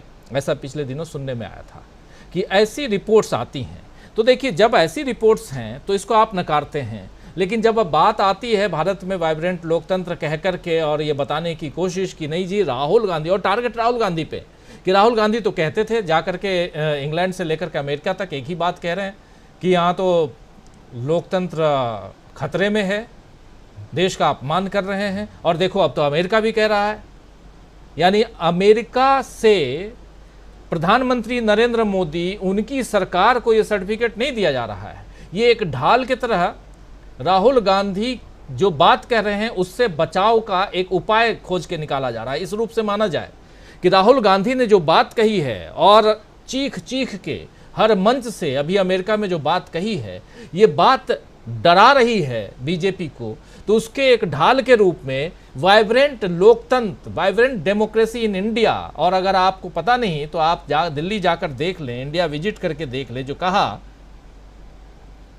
ये ढाल के रूप में इसका उपयोग कर रही है बीजेपी, ऐसा माना जाए। जी राजीव जी, सही कह रहे हैं आप। ये अगर पिछले स्टेटमेंट्स आप देखें, और जैसे foreign ministry of external affairs वहां पे रिएक्ट करते हैं स्पोक्स पर्सन, कोई भी बयान आता है इससे पहले, चाहे आप US commission on international religious freedom की रिपोर्ट्स देख लें, पिछले कई सालों से उन्होंने ये साफ तौर पे कहा, बड़े डिटेल में वो मेंशन करते हैं कि भाई ये हो रहा है, और इसके पीछे ये एक जहन बना होता है कि भाई इंडिया एक वाइब्रेंट डेमोक्रेसी है। लेकिन ये जो करंट हुकूमत वहां पर मौजूदा है, जो भी वक्त हो, पिछले कई सालों में उन्होंने हर साल ये कहा है कि भाई ये पॉलिसीज जो हैं ये इस तरह से डेमोक्रेटिक इंस्टीट्यूशंस को कमजोर कर रही हैं, इस तरह से ह्यूमन राइट्स वायलेशंस हो रही हैं, और जो प्रेस की आज़ादी है उस पर वो लगाया जा रहा है, प्रहार हो रहा है। तो ये सारी चीजें कहते रहे हैं, और उस पर यह भी कहा कि भाई अब कंट्री ऑफ पर्टिकुलर कंसर्न, ये बहुत बड़ी बात होती है। उन्होंने रेकमेंड किया था कि भाई एक कंट्री ऑफ पर्टिकुलर कंसर्न जो है उस पर डेजिग्नेशन कर दें इंडिया का। तो ये इंडिया की बात नहीं होती है, ये होता है कि भाई पॉलिसीज इस वक्त जो मौजूदा हुकूमत है, पिछले कई वर्षों से जब रिपोर्ट आई है, स्टेट डिपार्टमेंट हो या रिलीजियस फ्रीडम के कमीशन हो, तो वो पॉलिसीज पे बात होती है। तो यहाँ पे जाहिर है कि वो उस तरह से कह दिया जाता है कि नहीं, इनको इंडिया की समझ नहीं है, जिन लोगों ने रिपोर्ट बनाई है उनको कुछ पता नहीं है और इंडिया को वो नहीं जानते, और ये एक प्रोपेगेंडा है इंडिया के खिलाफ। तो ये एक आउटराइट रिजेक्शन इन सारी रिपोर्ट्स का, और इन सारे जो स्टेट डिपार्टमेंट की हो या कमीशन की हो, तो दोनों, कमीशन सेमी ऑटोनमस है, उसको ये नहीं कि कमिश्नर्स अपॉइंट होते हैं उसमें गवर्नमेंट की तरफ से, लेकिन वो इंडिपेंडेंटली सारे उनके रिपोर्ट्स वो इकट्ठा करते हैं सारी चीज़ों के लिए। तो ये कह देना कि भाई ये बिल्कुल इस तरह का प्रोपेगेंडा है, और फिर जब बात आए कि भाई एक सवाल के जवाब में उन्होंने कहा कि वाइब्रेंट डेमोक्रेसी, जो कि फैक्ट, और वो at the back of mind जहन में उनके यही रहता है कि वाइब्रेंट डेमोक्रेसी है लेकिन खामियां हैं ये करंट मौजूदा हुकूमत के दौरान पॉलिसीज की वजह से। तो उसको वो डिटेल में उन्होंने रखा हुआ है, डॉक्यूमेंट मौजूद है, अभी स्टेट डिपार्टमेंट की रिपोर्ट आएगी। तो उसके बारे में आप उस तरह का रिएक्शन नहीं देते तो जाहिर है कि वो एक वे आउट ढूंढते हैं कि भाई एक कोई भी एक सेंटेंस मिल जाए, कोई एक रिमार्क कमेंट मिल जाए तो उसको अपनी, वो पॉलिटिक्स है, उसको अपने उसके लिए इस्तेमाल करना। लेकिन हकीकत यही है कि वो एनपीआर की कॉरेस्पॉन्डेंट अस्मा खालिद वो वाइट हाउस कवर करती हैं और उन्होंने ये सवाल पूछा, और ये ज़रूरी नहीं कि वो राहुल गांधी के कहने पर ही, क्योंकि यही सब चीज़ें वो उठाते रहे अपने सारे मीटिंग्स में और जो भी इंटरेक्शंस रहे, लेकिन ये प्रेस नोट करती रही है कई सालों से। आप देखें तो काफ़ी छपता रहा है, और इस तरह ऑफिशियली रिपोर्ट्स आई हो, स्टेट डिपार्टमेंट की रिपोर्ट डिटेल में पढ़ने से ताल्लुक़ रखती है। आप अगर देखें उसको कि कैसा उन्होंने एक एक चीज़ मेंशन की है, और उससे पहले कमीशन की जो इंटरनेशनल रिलीजियस फ्रीडम की, वो भी यही चीज़ें कहती रही। तो ये सब में एक सवाल पूछना बिल्कुल सही था और वो बनता था, और उसको इस तरह कह देना कि भाई ये लोग को पता नहीं है और इन लोग को तो बस एक एंटी इंडिया कुछ चाहिए, तो ये बात नहीं है। यहाँ पे प्रेस अपना जो उनकी जिम्मेदारी है उस पर खासा ध्यान देते हैं, और चाहे वो एपी हो, रॉयटर्स हो, न्यूयॉर्क टाइम्स हो, वाशिंगटन पोस्ट, कई बहुत से, यहाँ पे तो वो खोल के अपनी हुकूमत को भी नहीं छोड़ते हैं। वो जो भी इश्यूज हैं वो न्यूज़ ड्रिवन होते हैं, तो वो उस पर नुक्ताचीनी करते हैं, क्रिटिसाइज करते हैं, सवाल करते हैं, जवाब मांगते हैं। अब ये क्या सूरत अख्तियार करेगा जब मोदी जी आ जाएंगे? क्या वो किसी तरह की कोई ऐसी सेटिंग होगी कि उनसे भी सवाल पूछा जा सके? बहुत से सवाल होंगे, आई एम श्योर। प्रेस तो मुझे लगता है 1 घंटे की प्रेस कॉन्फ्रेंस चाहेगी, लेकिन लगता नहीं है ऐसा कोई, अभी तक तो ऐसे कोई इशारे नहीं मिल रहे हैं कि उनको कोई ऐसी सेटिंग में कोई सामने रखा जाएगा कि उनके सामने प्रेस हो, यहाँ की वाइब्रेंट प्रेस, यहाँ की जो एक वाइब्रेंट डेमोक्रेसी अमेरिका की है, तो वो सवाल पूछे, तो ऐसा लगता नहीं है कि हो। जी जी बिल्कुल। आसमा खालिद जो हैं वो पत्रकार हैं, एनपीआर की पत्रकार, अमेरिका बेस्ड हैं, और हिंदुस्तान में उनका परिचय ऐसे दिया जा रहा है कि पाकिस्तानी मूल की पत्रकार ने पूछा, तो और वो पाकिस्तानी मूल की पत्रकार की इतनी हिम्मत देखिए कि भारत में लोकतंत्र का सवाल कर रही हैं। प्रशांत टंडन जी, चलिए, खिचड़ी पकाना बहुत कई बार तकलीफ़दायक भी होता है, क्योंकि बिरबल की खिचड़ी की कहानी हम लोग बहुत सुन चुके हैं, और होता ये है कि लोग लग जाते हैं पकाने में।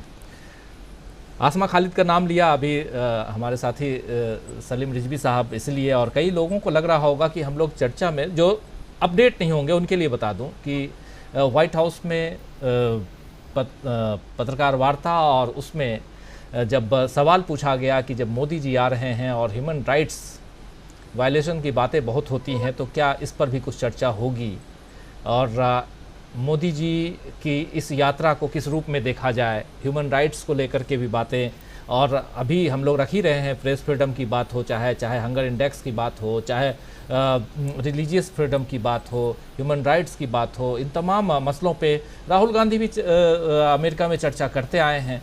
तो इस सवाल के जवाब को जो अमेरिका वाइट हाउस ने दिया, जॉन किर्बी ने जो जवाब दिया, उस जवाब को भारत में राहुल गांधी को अमेरिका ने जवाब दे दिया है, इस हिसाब से प्रचारित किया जा रहा है। जो साथी बाद में जुड़े हैं उनके लिए उस बाइट को नहीं सुनाना चाहता हूं, क्योंकि कई बार कंटेंट और उसमें भी कॉपीराइट का मामला आ जाता है, नहीं तो वो भी है, वो भी सुना देता, लेकिन कॉपीराइट के कारण नहीं सुनवा पा रहा हूं। बात यही है, क्या ये सर्टिफिकेट मिल गया है? पहली बात। दूसरी बात, चलिए सर्टिफिकेट पे भी खूब चर्चा कर लिए, पाकिस्तानी मूल की पत्रकार ने इतना बड़ा सवाल हिंदुस्तान के बारे में कैसे पूछ लिया, ये भी बात। तीसरी बात कि राहुल गांधी को जवाब हमने नहीं बल्कि अमेरिका ने दे दिया। ये जो बात है हिंदुस्तान की सियासत में राहुल गांधी के बढ़ रहे दबदबे के रूप में देखा जाए, प्रशांत टंडन जी। देखिए राजीव जी, इस तरीके की बातें अगर वो कर रहे हैं तो वो अपने व्हाट्सएप यूनिवर्सिटी के जो उनके भक्त लोग हैं उन्हीं के लिए है। वो जिसको थोड़ी भी समझ है अंतर्राष्ट्रीय संबंधों की, अमेरिका की, कौन से कंट्री किस स्तर पे जवाब देते हैं, तो वो इस तरीके के झांसे में नहीं आने वाला, पहली बात। दूसरी बात कि देखिए, अमेरिका में ह्यूमन राइट्स एक स्टेट एपरेटस है वहाँ का। वो स्टेट डिपार्टमेंट के अंदर आता है, वो बाइडेन एडमिनिस्ट्रेशन के अंदर है, मतलब वो मिनिस्ट्री है वहाँ पे। जो United state religious freedom commission है वो कांग्रेस से मैंडेट उसको मिला हुआ है, वहाँ की पार्लियामेंट से मैंडेटेड है वो। तो उसकी रिपोर्ट को कोई फेंक नहीं देंगे उठा के वो। और अभी राहुल गांधी के ही मसले पर विदेश मंत्रालय के प्रवक्ता ने ये कहा था कि हम नजर रखे हुए हैं और कोर्ट को, भारत की अदालतों को डेमोक्रेटिक सिस्टम के हिसाब से चलना चाहिए। तो ये फिर वो किसको कह रहे थे? तो पहली बात की देखिए, अमेरिका से अगर आप बतौर मुल्क अगर आप इंगेज कर रहे हैं तो केवल जो बाइडेन अमेरिका नहीं है, या जैसे बहुत से लोगों को नरेंद्र मोदी भारत लगते हैं, बीजेपी को। जो बाइडेन अमेरिका नहीं है, अमेरिका में सीनेट है, कांग्रेस है, वहाँ का थिंक टैंक्स है, बहुत सारे उनके कान हैं, बहुत सारी आंखें हैं, और किसी मुल्क के साथ होता है। तो आप देखिए कि राहुल गांधी कहाँ गए हैं वहाँ पे। दूसरी बात की इम्पोर्टेंट ये है कि अमेरिका का या यूरोप का कल्चर है। हमारे यहाँ भी ये होता तो बड़ा अच्छा होता कि जब तक आप वहाँ पे इंटरेक्ट नहीं कर रहे हैं, डायलॉग में नहीं है, वो आपको गंभीरता से लेते ही नहीं है। आप वहां भाषण देने जा रहे हैं, अमेरिका को क्या भाषण देंगे जो दुनिया को भाषण दे रहा है? तो वो आपका भाषण सुनने के लिए नहीं बैठे हुए हैं, वे थपथपा देंगे। आधी बात उनको समझ में आएगी, आधी समझ में नहीं आएगी। जब तक आप इंगेज नहीं करेंगे, सवाल जवाब नहीं होंगे, वहाँ थिंक टैंक में नहीं जाएंगे, यूनिवर्सिटीज में नहीं जाएंगे, प्रेस कॉन्फ्रेंस नहीं करेंगे, तब तक आपका इंगेजमेंट नहीं माना जाएगा। अच्छा, और दूसरे कि अमेरिकन एस्टेब्लिशमेंट को मालूम है कि आपका कंफर्ट जोन रिपब्लिकन है। आप वहां पे जाकर अब की बार ट्रम्प सरकार करके आ चुके हो, तो आपका जो कंफर्ट जोन है वो रिपब्लिकन है, वो जानते हैं उनका सिस्टम। तो इस वक्त वो इंगेज भारत से कर रहे हैं। मोदी जी की जगह कोई और होता तो भी ये होता। बिल्कुल। तो उनका इंगेजमेंट भारत से है, क्योंकि भारत एक रीजनल पावर है, भारत एक आर्थिक शक्ति है, और यहाँ इस रीजन में भारत के बगैर कुछ हो नहीं सकता है एशिया में। तो इसलिए भारत को तवज्जो देना कोई बहुत आश्चर्य की बात नहीं है। अमेरिका के लिए देगा ही, कोई भी पावर होगी देगा। लेकिन वो ये कहना कि सर्टिफिकेट दे रहे हैं, सर्टिफिकेट, और हमको सर्टिफिकेट की जरूरत किससे है? आपको जरूरत क्यों पड़ गई उसके सर्टिफिकेट की, अमेरिका के सर्टिफिकेट की? राहुल गांधी जो बात कह रहे हैं, आप उसका जवाब दीजिए। तो राहुल गांधी की सदस्यता जाती है, या यहाँ एक्टिविस्ट जेलों में जाते हैं, या यहाँ पे गिरफ्तारियां होती हैं, या बीबीसी पे इनकम टैक्स जाता है, इन सब बातों पे अमेरिका बोलता है, लिखित बयान है। और व्हाइट हाउस में एक सिस्टम है, हमारे यहाँ भी सिस्टम है कि एक्रीडेटेड करस्पॉन्डेंट वहां पे होते हैं, जो पंजीकृत करस्पॉन्डेंट होते हैं, सवाल पूछते हैं। उसमें कौन से किस देश का है, आप प्रेस कॉन्फ्रेंस करते नहीं है। अगर मोदी साहब प्रेस कॉन्फ्रेंस करेंगे तो क्या डॉन का करस्पॉन्डेंट जो भारत में है वो नहीं जाएगा वहां? वो भी जाएगा, सवाल भी पूछेगा आपसे। तो आप प्रेस कॉन्फ्रेंस करके तो देखिए एक बार। वॉशिंगटन पोस्ट का भी जाएगा, रॉयटर्स का भी जाएगा, एपी का भी जाएगा, और पाकिस्तान के अखबारों का भी जाएगा जिनके ब्यूरो दिल्ली में है। तो जब आप प्रेस कॉन्फ्रेंस करेंगे ही, आपको पता ही नहीं है कि सिस्टम कैसे चलता है प्रेस कॉन्फ्रेंस का। राजीव जी। जी बिल्कुल बिल्कुल। कई लोग पूछते भी हैं कि क्या प्रेस कॉन्फ्रेंस करेंगे, कई लोग ये भी पूछ रहे हैं कि क्या मोदी जी अमेरिका जा रहे हैं तो वहाँ क्या प्रेस को संबोधित करेंगे। सवालों के गर्त में है। हालांकि सलीम रिजवी साहब, क्या ऐसी कोई खबर है क्या कि मोदी जी प्रेस कॉन्फ्रेंस भी करने वाले हैं? नहीं, अभी फिलहाल तो ऐसी कोई बात नहीं है। और अगर आप पिछला रिकॉर्ड देखें, पूरा 7-8 साल 9 साल जितनी भी इन्होंने अमेरिका के जितने दौरे हुए हैं, तो इन्होंने बड़े लिमिटेड, बाकायदा इंस्ट्रक्शन होते हैं कि भाई सवाल नहीं लेंगे और बस अपनी बात कहेंगे, और चाहे रोज गार्डन में सामने खड़े भी हो जाएं आके अमेरिकन प्रेसिडेंट के साथ, तो वो बस डायस से अपने रिमार्क्स दिए, उन्होंने दिए। और ये होते हैं बाकायदा कि साहब नहीं, सवालात नहीं लेंगे वो, और बस उन्होंने बात करी और फिर वो चले जाते हैं। जो प्रेसिडेंट होते हैं अमेरिका के, उनसे तो सवाल किया जाता है, लेकिन इनसे सवालात नहीं होते हैं। तो अभी तक तो नहीं है। आई विल बी सरप्राइज्ड अगर होगा, तो वो बहुत ही अचंभे की बात होगी, क्योंकि रिकॉर्ड ऐसा नहीं रहा है इनका।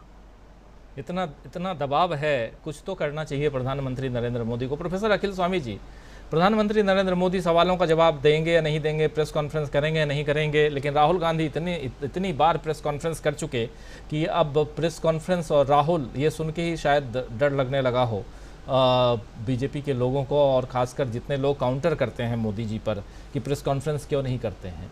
लेकिन यहाँ जो महत्वपूर्ण बात जो हम लोग कर रहे हैं, जो मोहब्बत की दुकान या नफ़रत का मॉल या मेगा मॉल जो कह रहे हैं बीजेपी के राष्ट्रीय अध्यक्ष, और सर्टिफिकेट की बात हो रही है, बहुत सारी बातें हम लोग कर चुके हैं। राहुल गांधी की यात्रा, जिस सवाल के साथ मैं शुरुआत में आया था सलीम रिजवी साहब के पास, आप अमेरिका यात्रा को, राहुल गांधी की अमेरिका यात्रा को, उनके तमाम भाषणों को आपने सुन लिया, किस रूप में आप देखते हैं?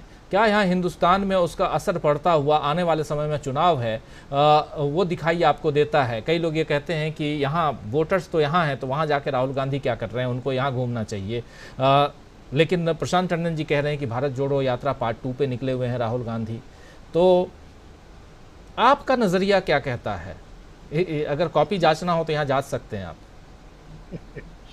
नहीं राजीव जी, पहले तो आपके प्रश्न का जवाब देने से पहले मैं ये कहना चाहूँगा कि आप और प्रशांत जी और सलीम साहब बहुत अन्याय कर रहे हैं मोदी जी के साथ। अगर बार बार आप प्रेस कॉन्फ्रेंस का प्रश्न उठाएंगे तो कहीं वो अपनी यात्रा को कैंसिल न कर दें। देखिए, वास्तविकता में जो एक प्रपंच बनाया गया है, जो कल किसी आपके ही प्रोग्राम में किसी वक्ता ने कहा, एक प्रपंच है जो आज की तारीख में आखिरी कवच है। रेल में तो कवच नहीं था, जो आखिरी कवच है वो ये है कि विश्व में डंका बज रहा है। अब राहुल गांधी ने जो प्रश्नों का जवाब देके ये सिद्ध कर दिया कि वो आदमी सही में ऑक्सफोर्ड का टॉपर था, एमफिल का पढ़ा लिखा लड़का है। अरे प्रश्न का जवाब दीजिए, आइए let us have a dialogue. मैं देखूं तो आप कितने पानी में हैं, आप मुझे देखिए मैं कितने पानी में हूं, आपको मैं देखूं कितने पानी में है। तो ये जो प्रपंच था कि विश्व में डंका बज रहा है, तो वास्तविकता में राहुल गांधी ने जिस प्रकार से उनकी ये प्रेस कॉन्फ्रेंस और जो डेलिब्रेशंस हुए हैं उनको इंडिया में टेलीकास्ट किया गया। गोदी मीडिया ने नहीं किया, लेकिन आपने किया। जनता को ये मैसेज मिला, एक आदमी है निर्भीक, एक आदमी के अंदर है ज्ञान का भंडार, वो जवाब दे सकता है कॉन्फिडेंस के साथ। अब प्रश्न यह है, दुविधा क्रिएट हो गई, जवाब दें और जवाब न दें, दोनों तरफ से मुश्किल। तो मैं तो माननीय मोदी जी को, अगर मैं उनका एडवाइजर होता तो मैं उनको राय देता कि माननीय जो हमारी मंत्री जी हैं स्मृति ईरानी जी, उनको अपने साथ ले जाएं, अपने रिप्रेजेंटेटिव बना के ले जाएं, और जब प्रेस कॉन्फ्रेंस हो तो कहें कि मेरे प्रश्न, जो आप प्रश्न पूछ रहे हैं उसका जवाब स्मृति जी देंगी। तो देखिए, स्मृति जी बड़ा जोशीला भाषण देंगी वहां, और एक्टिंग का उनका पूरा अनुभव है पुराना, और वहां पे वो बिल्कुल एक प्रकार का समा बांध देंगी, चाहे प्रश्न का उत्तर न दे लेकिन एक समा बांध देंगी। तो वास्तविकता में राहुल गांधी ने जो सिद्ध किया है, जो इनका आखिरी किला था, आखिरी फोर्ट था, कि विश्व में डंका बज रहा है। वास्तविकता में आप देखिए, बॉडी लैंग्वेज देखिए वहां लोगों की, जो वहां लोग लिसनर्स हैं जो सुन रहे हैं, उनकी बॉडी लैंग्वेज देखिए, सहज भाव, सहजता। वो किसी लीडर से बात नहीं कर रहे हैं, वो एक फिलोसोफर से बात कर रहे हैं। तो वहां जो डायलॉग हो रहा है वो ऐसा लग रहा है कि एक, जैसे मैं कल्पना करता हूं पुराने जमाने में शास्त्रार्थ होता था, अपने प्रश्न होते थे, एक दूसरे से सीखते थे, मैं आपसे बात करता हूं, मैं आपसे सीखता हूं, आप मुझसे सीखते हैं, हमारा ज्ञान बढ़ता है। वो समा था। अगर वैसा समा बांधना हो तो अमित शाह जी को भी साथ ले जाएं, नड्डा जी को भी साथ ले जाएं, खुद चले जाएं, वहां एक प्रेस कॉन्फ्रेंस तीनों लोग मिलकर कर लें, और उसके बाद जो 40-50 क्वेश्चंस आए जो हार्वर्ड के और जो स्टैनफोर्ड के और बाकी यूनिवर्सिटीज और वहां के जो इंटेलेक्चुअल्स हैं उनके प्रश्न ये तीनों लोग मिलकर दे दें। कम से कम एक पैरेलल तो सिद्ध करें कि राहुल गांधी ने जो अपनी योग्यता और श्रेष्ठता को सिद्ध किया है, आप उसके मुकाबला करेंगे। एक नेता बता दीजिए बीजेपी का, राजीव जी, जो राहुल गांधी के पोस्चर, उनके इंटेलेक्चुअल कैपिटल और इन चीजों का को कंपटीशन दे सके, उसको कॉम्पीट कर सके। एक नेता बनाइए, और अगर आप बता देंगे उस नेता को मोदी जी अपने साथ ले जाएं और प्रेस कॉन्फ्रेंस उसके माध्यम से करा दें। राजीव जी, प्रेस कॉन्फ्रेंस एक बड़ा प्रश्नवाचक चिन्ह है मोदी जी के लिए, राहुल गांधी के लिए नहीं। लेकिन सुनील शुक्ला जी, क्या इस हिसाब से माना जाए कि प्रधानमंत्री नरेंद्र मोदी अभी एक चुनाव हारे?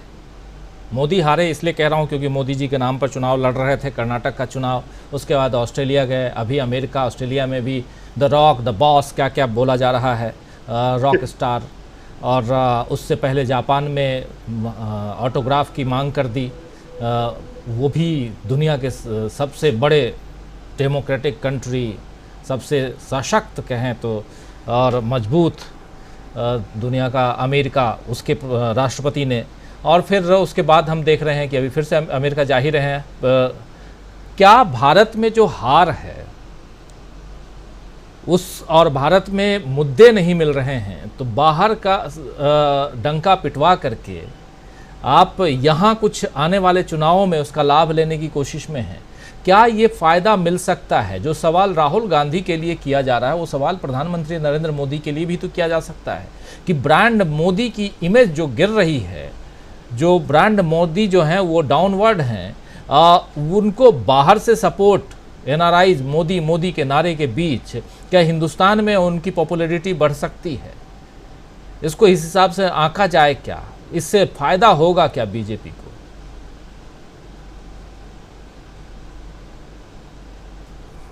होता भी नहीं है। जो आपके घरेलू स्तर पे जो मुद्दे हैं, अगर उन मुद्दों को संबोधित करने के लिए सरकार तैयार नहीं है तो आप अंतर्राष्ट्रीय स्तर पे अपनी छवि बना करके कुछ हासिल नहीं कर सकते। दूसरी चीज़ यह है कि जिसकी बात कही कि आप विदेशों में जब जाते हैं, विदेशों में आपकी छवि तभी बनती है जब आप लोगों को एंगेज करते हैं, उनसे बात करते हैं। जवाहरलाल नेहरू की छवि इसलिए नहीं बन गई थी कि बहुत बढ़िया भाषण करते थे, वह लोगों से इंटरेक्ट करते थे और लोग उनसे इंटरेक्ट करने के लिए सड़कों तक पे खड़े हो जाते थे, लंबी लंबी भीड़ लगती थी। मनमोहन सिंह जी की छवि इसलिए नहीं बन गई कि वो बहुत बढ़िया, बहुत अर्थशास्त्र के बड़े भारी विद्वान थे और नए नए सिद्धांत देते थे। मनमोहन सिंह जी को विदेशी धरती पर प्रेस कॉन्फ्रेंस करते हुए हमने देखा है और लोगों के, पत्रकारों के सवालों का जवाब देते हुए देखा है।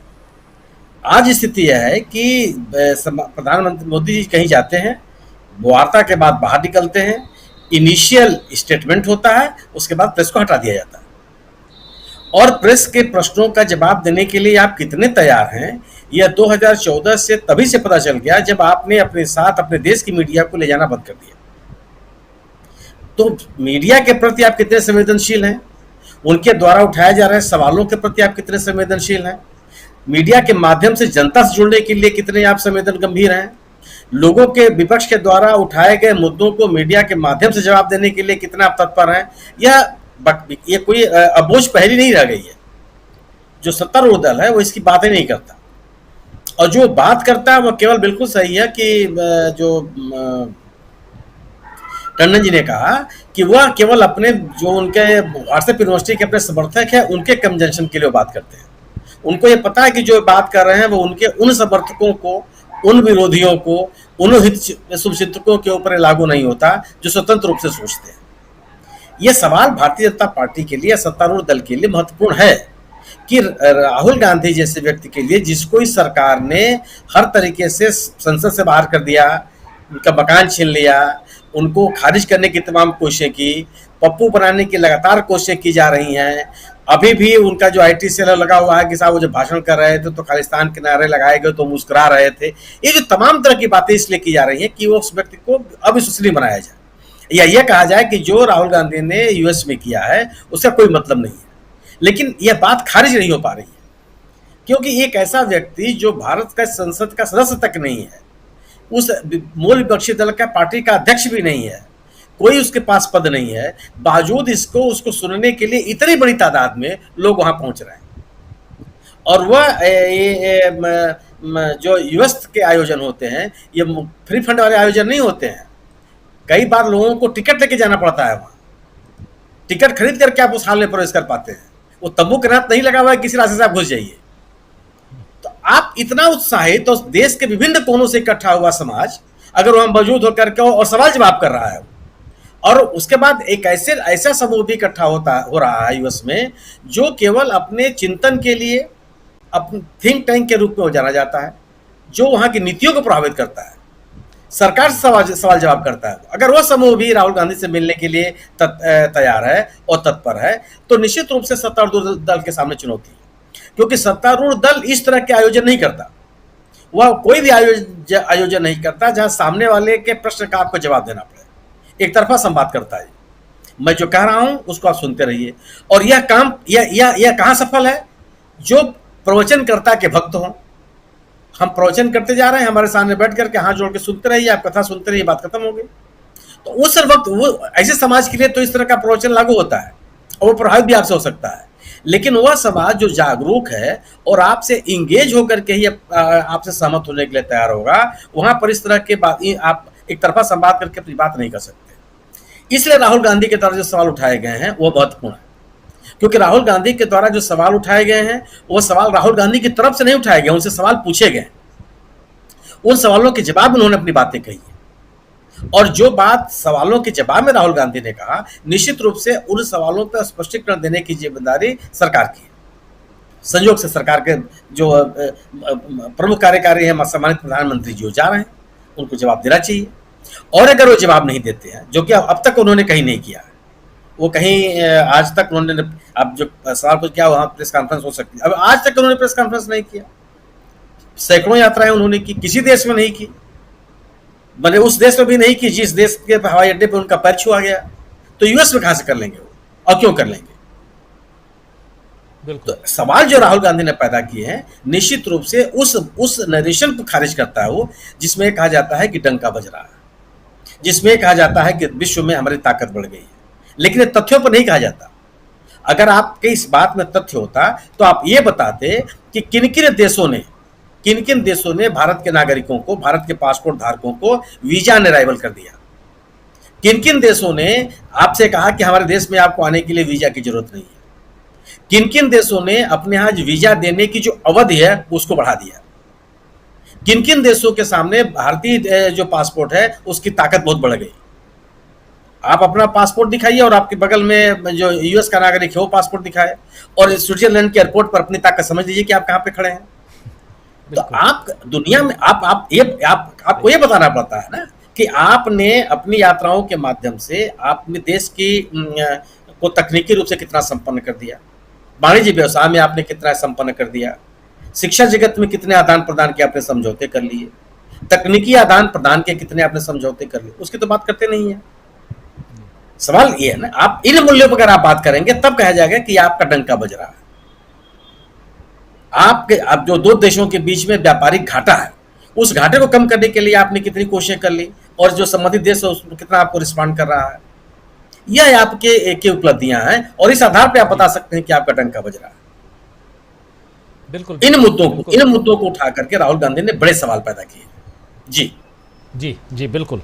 और प्रधानमंत्री नरेंद्र मोदी हालांकि अमेरिका से पहले फ्रांस जा रहे हैं। शायद आप लोगों को पता ही होगा कि 14 तारीख को प्रधानमंत्री नरेंद्र मोदी फ्रांस जाएंगे, उसके बाद फिर लौट के आएंगे, फिर अमेरिका जाएंगे। यानी एक लंबी यात्रा अब होने वाली है, और यही हम समझने की कोशिश कर रहे हैं क्या एक ब्रांड इमेज जो प्रधानमंत्री का गिर रहा है और राहुल का बढ़ रहा है, और ये दिख रहा है कि राहुल गांधी देश में पैदल चल के अपने इमेज को बढ़ा रहे हैं, लोकप्रियता उनकी बढ़ रही है, और विदेश जाते हैं वहाँ भी जो कुछ बोलते हैं उसकी प्रतिक्रिया स्वरूप यहाँ BJP जो भी कहे, लेकिन उनकी लोकप्रियता वहाँ भी बढ़ रही है। तो चलो आजमा लिया जाए क्या ये चल रहा है। खैर, मजाक का लहजा, लेकिन बात इम्पॉर्टेंट यहाँ पे है ये कि मोदी जी क्या चुनाव दर चुनाव जो बीजेपी अभी और आने वाले समय में जैसा दावा किया जा रहा है कांग्रेस की तरफ से कि हम चुनाव जीतने वाले हैं, चाहे राजस्थान का चुनाव हो, छत्तीसगढ़ का चुनाव हो, चाहे मध्य प्रदेश का चुनाव हो, तो ऐसे चुनावों में अगर बीजेपी को हार मिलती है तो उसमें थोड़ी सी भरपाई उससे पहले हो जाए, हार को थोड़ा सा और दूर किया जाए। क्या इसके कारण भी आधिकारिक यात्राएं होंगी धनंजय जी? वो तो तय है, क्योंकि आप अमेरिका जा रहे हैं आधिकारिक यात्रा पे, आप फ्रांस जा रहे हैं आधिकारिक यात्रा पे, लेकिन वहाँ डायस्पोरा को संबोधित करना हर बार जितनी बार आप जाते हैं उतनी बार, ये तो कहीं ना कहीं आप प्रचार के लिए ही तो जाते हैं, प्रचार के लिए ही करते हैं। और ऑस्ट्रेलिया में हमने देख लिया, क्वाड के आप मेंबर हैं, क्वाड की मीटिंग अगर कैंसिल हो गई तो फिर ऑस्ट्रेलिया आप क्यों गए थे? सिर्फ इसलिए क्योंकि आपको रॉक स्टार का तमगा लेना था। और उसके बाद यहाँ कर्नाटक की बात ना हो और द बॉस और रॉक स्टार की चर्चा ज़्यादा हो, और वही हो भी रही है बातें। प्रशांत टंडन जी बहुत सही कह रहे थे, व्हाट्सएप यूनिवर्सिटी के लिए खबरें जो हैं तैयार की जाती हैं, लेकिन दुर्भाग्य यह है कि उस यूनिवर्सिटी में छात्र बहुत ज़्यादा हैं, ऑक्सफोर्ड और हार्वर्ड और बाकी जगहों से ज़्यादा हैं। प्रशांत जी, तो क्या किया जाए? सामान्य लोग बिना पैसा बिना फ़ी के वहाँ एडमिट हो जाते हैं और फिर पढ़ाई भी बिल्कुल उसी हिसाब से होती है। धनंजय जी, क्लोजिंग कमेंट आपका। देखिए, आप लोग मोदी जी का मजाक उड़ा रहे हैं, प्रधानमंत्री का तो नहीं उड़ा रहे हैं, मोदी जी का मजाक उड़ा रहे हैं। अब देखिए, इतना बढ़िया भाषण देते हैं, उनके भाषण से पूरा हिंदुस्तान मंत्रमुग्ध है, और प्रशांत भाई बोल देते हैं कि कौन उनका भाषण सुनेगा। अमेरिका खुद ही बहुत भाषण देता है, उनका भाषण सुनेगा अमेरिका? क्योंकि अमेरिका लोकतांत्रिक देश है और लोकतंत्र में एक परंपरा होती है कि दूसरे का सम्मान किया जाए, वो अपमान करने वाले नहीं है, तो दूसरे के मोदी जी का सम्मान करेंगे। और बिल्कुल सही कहा सलीम भाई ने कि प्रेसिडेंट जो है, वहाँ के जो प्रेसिडेंट है, वो अपना सवाल का जवाब देंगे। मोदी जी को क्यों देने देंगे भाई? वो ढाल बन के खड़े हो जाएंगे। मोदी जी ने अपना भाषण दे दिया, अपनी बात कह दी, खत्म हो गया। लाइए क्या साइन करना है वो साइन कर देंगे, बाकी जो है रहेंगे, उनके सेक्रेटरी लेवल के लोग जाएंगे, वो फाइल संभालेंगे। तो मोदी जी से अगर ये अपेक्षा कर रहे हैं कि वो जा करके वहाँ पे राहुल गांधी की तरह इंटरैक्शन करेंगे, जो सुनील जी बोल रहे थे कि नेहरू इंटरैक्शन करते थे। इंटरैक्शन क्या होता है? केवल एक्शन होता है। और मोदी जी देखिए रोज एक्शन करते रहते हैं हिंदुस्तान में, और उनके जो बच जाता है वो मीडिया बढ़ा चढ़ा के पेश कर देता है। तो मैं कहूँ कि अब मुझे ऐसा लग रहा है कि जो व्हाट्सएप यूनिवर्सिटी की भी आपने बात कही, वो सारी यूनिवर्सिटियों के बंद होने का समय आ गया। क्या हुआ कि जो बीच में लॉकडाउन हुआ था, कोरोना आया था, उसमें ऑनलाइन यूनिवर्सिटियां बहुत खुल गई थी, लेकिन जैसे ही फिर से जो है आना जाना शुरू हुआ, लॉकडाउन टूटा, ढेर सारी ऑनलाइन यूनिवर्सिटियां बंद हो गई। तो यहाँ भी हुआ क्या है कि अभी कांग्रेस के प्रवक्ता या दूसरी पार्टियों के प्रवक्ता या दूसरी पार्टियों के लोग इतने जागरूक हो गए हैं कि वो सच्चाई सामने लेकर के आ जाते हैं।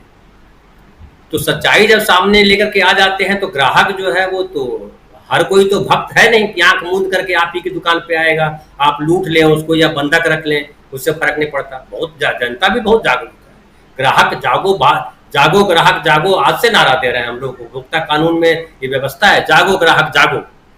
तो हमारे देश के नागरिक जो है वो भी जागते हैं, वो समझते हैं कि सही क्या है, बुरा क्या है, और वो हंगर इंडेक्स की बात कर रहे हैं, वो पत्रकारिता के स्तर पे बात कर रहे हैं, व्यक्ति की आज़ादी की बात कर रहे हैं, वो तमाम मसलों को वो भी देखते पढ़ते सुनते हैं।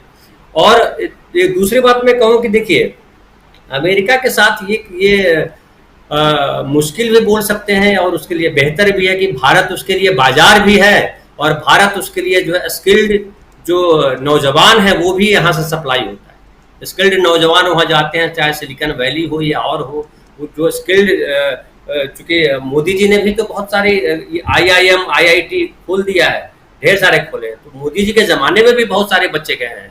तो मोदी जी को एकदम श्रेय से बाहर कर दीजिए, वो भी सही नहीं है। मोदी जी को भी श्रेय दीजिए, क्योंकि हमारे देश के प्रधानमंत्री हैं। प्रधानमंत्री 10 साल में कुछ नहीं किया ऐसा बोलेंगे तो ये तो बड़ा काला अध्याय हो जाएगा भारतवर्ष के लिए। तो इसलिए मोदी जी के लिए भी कुछ तारीफ के शब्द रखिए।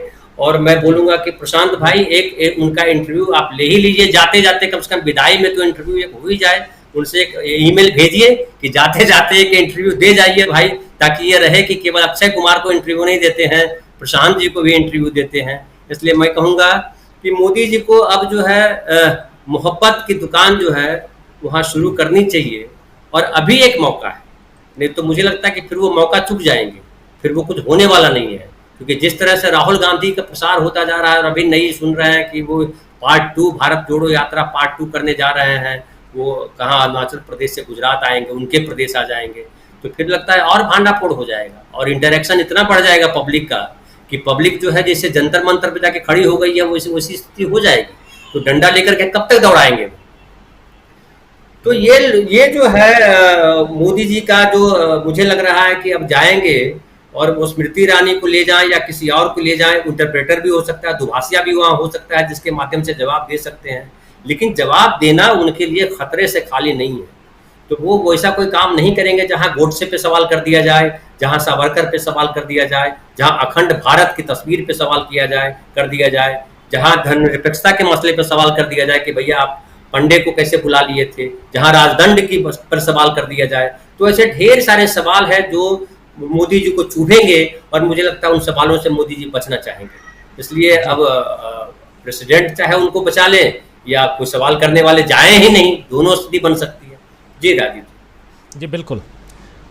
तो दोस्तों, बहुत गंभीर चर्चा, थोड़ा हंसी मजाक हम कर लेते हैं, लेकिन चर्चा बहुत गंभीर इसलिए भी कि देश के लोकतंत्र पर सवाल और उसका जवाब, और साथ में राजनीति इसके पैरेलल कैसे चलती है, ये इस पूरे चर्चा के दौरान समझने की कोशिश कर रहे थे। और राहुल गांधी की राजनीति कहाँ है, क्या राहुल गांधी का कद देश की राजनीति में बढ़ रहा है, क्या राहुल गांधी का दबदबा बढ़ रहा है, ये भी समझने की कोशिश। और साथ साथ प्रधानमंत्री नरेंद्र मोदी चुनाव दर चुनाव हारते हुए आगे बढ़ रहे हैं। उनकी पार्टी के सामने अभी और भी कुछ चुनावों में हार नज़र आ रही है, लेकिन क्या एक लोकप्रियता को गेन करने के लिए इंडियन डायस्पोरा को संबोधित करना बहुत ज़रूरी है, और वही प्रधानमंत्री नरेंद्र मोदी के लिए, ये भी इस कार्यक्रम के ज़रिए हम समझ रहे थे। और क्या सर्टिफिकेट अगर अमेरिका आपको देता है और वो भी आपके पक्ष में, तो उसके लिए आप डंका पिटवाते हैं, और अगर आपके पक्ष में नहीं देता है तो फिर आप उस सर्टिफिकेट को आप मानने के लिए तैयार नहीं होते, उस सर्वे को, उस रिपोर्ट को मानने के लिए तैयार नहीं होते हैं।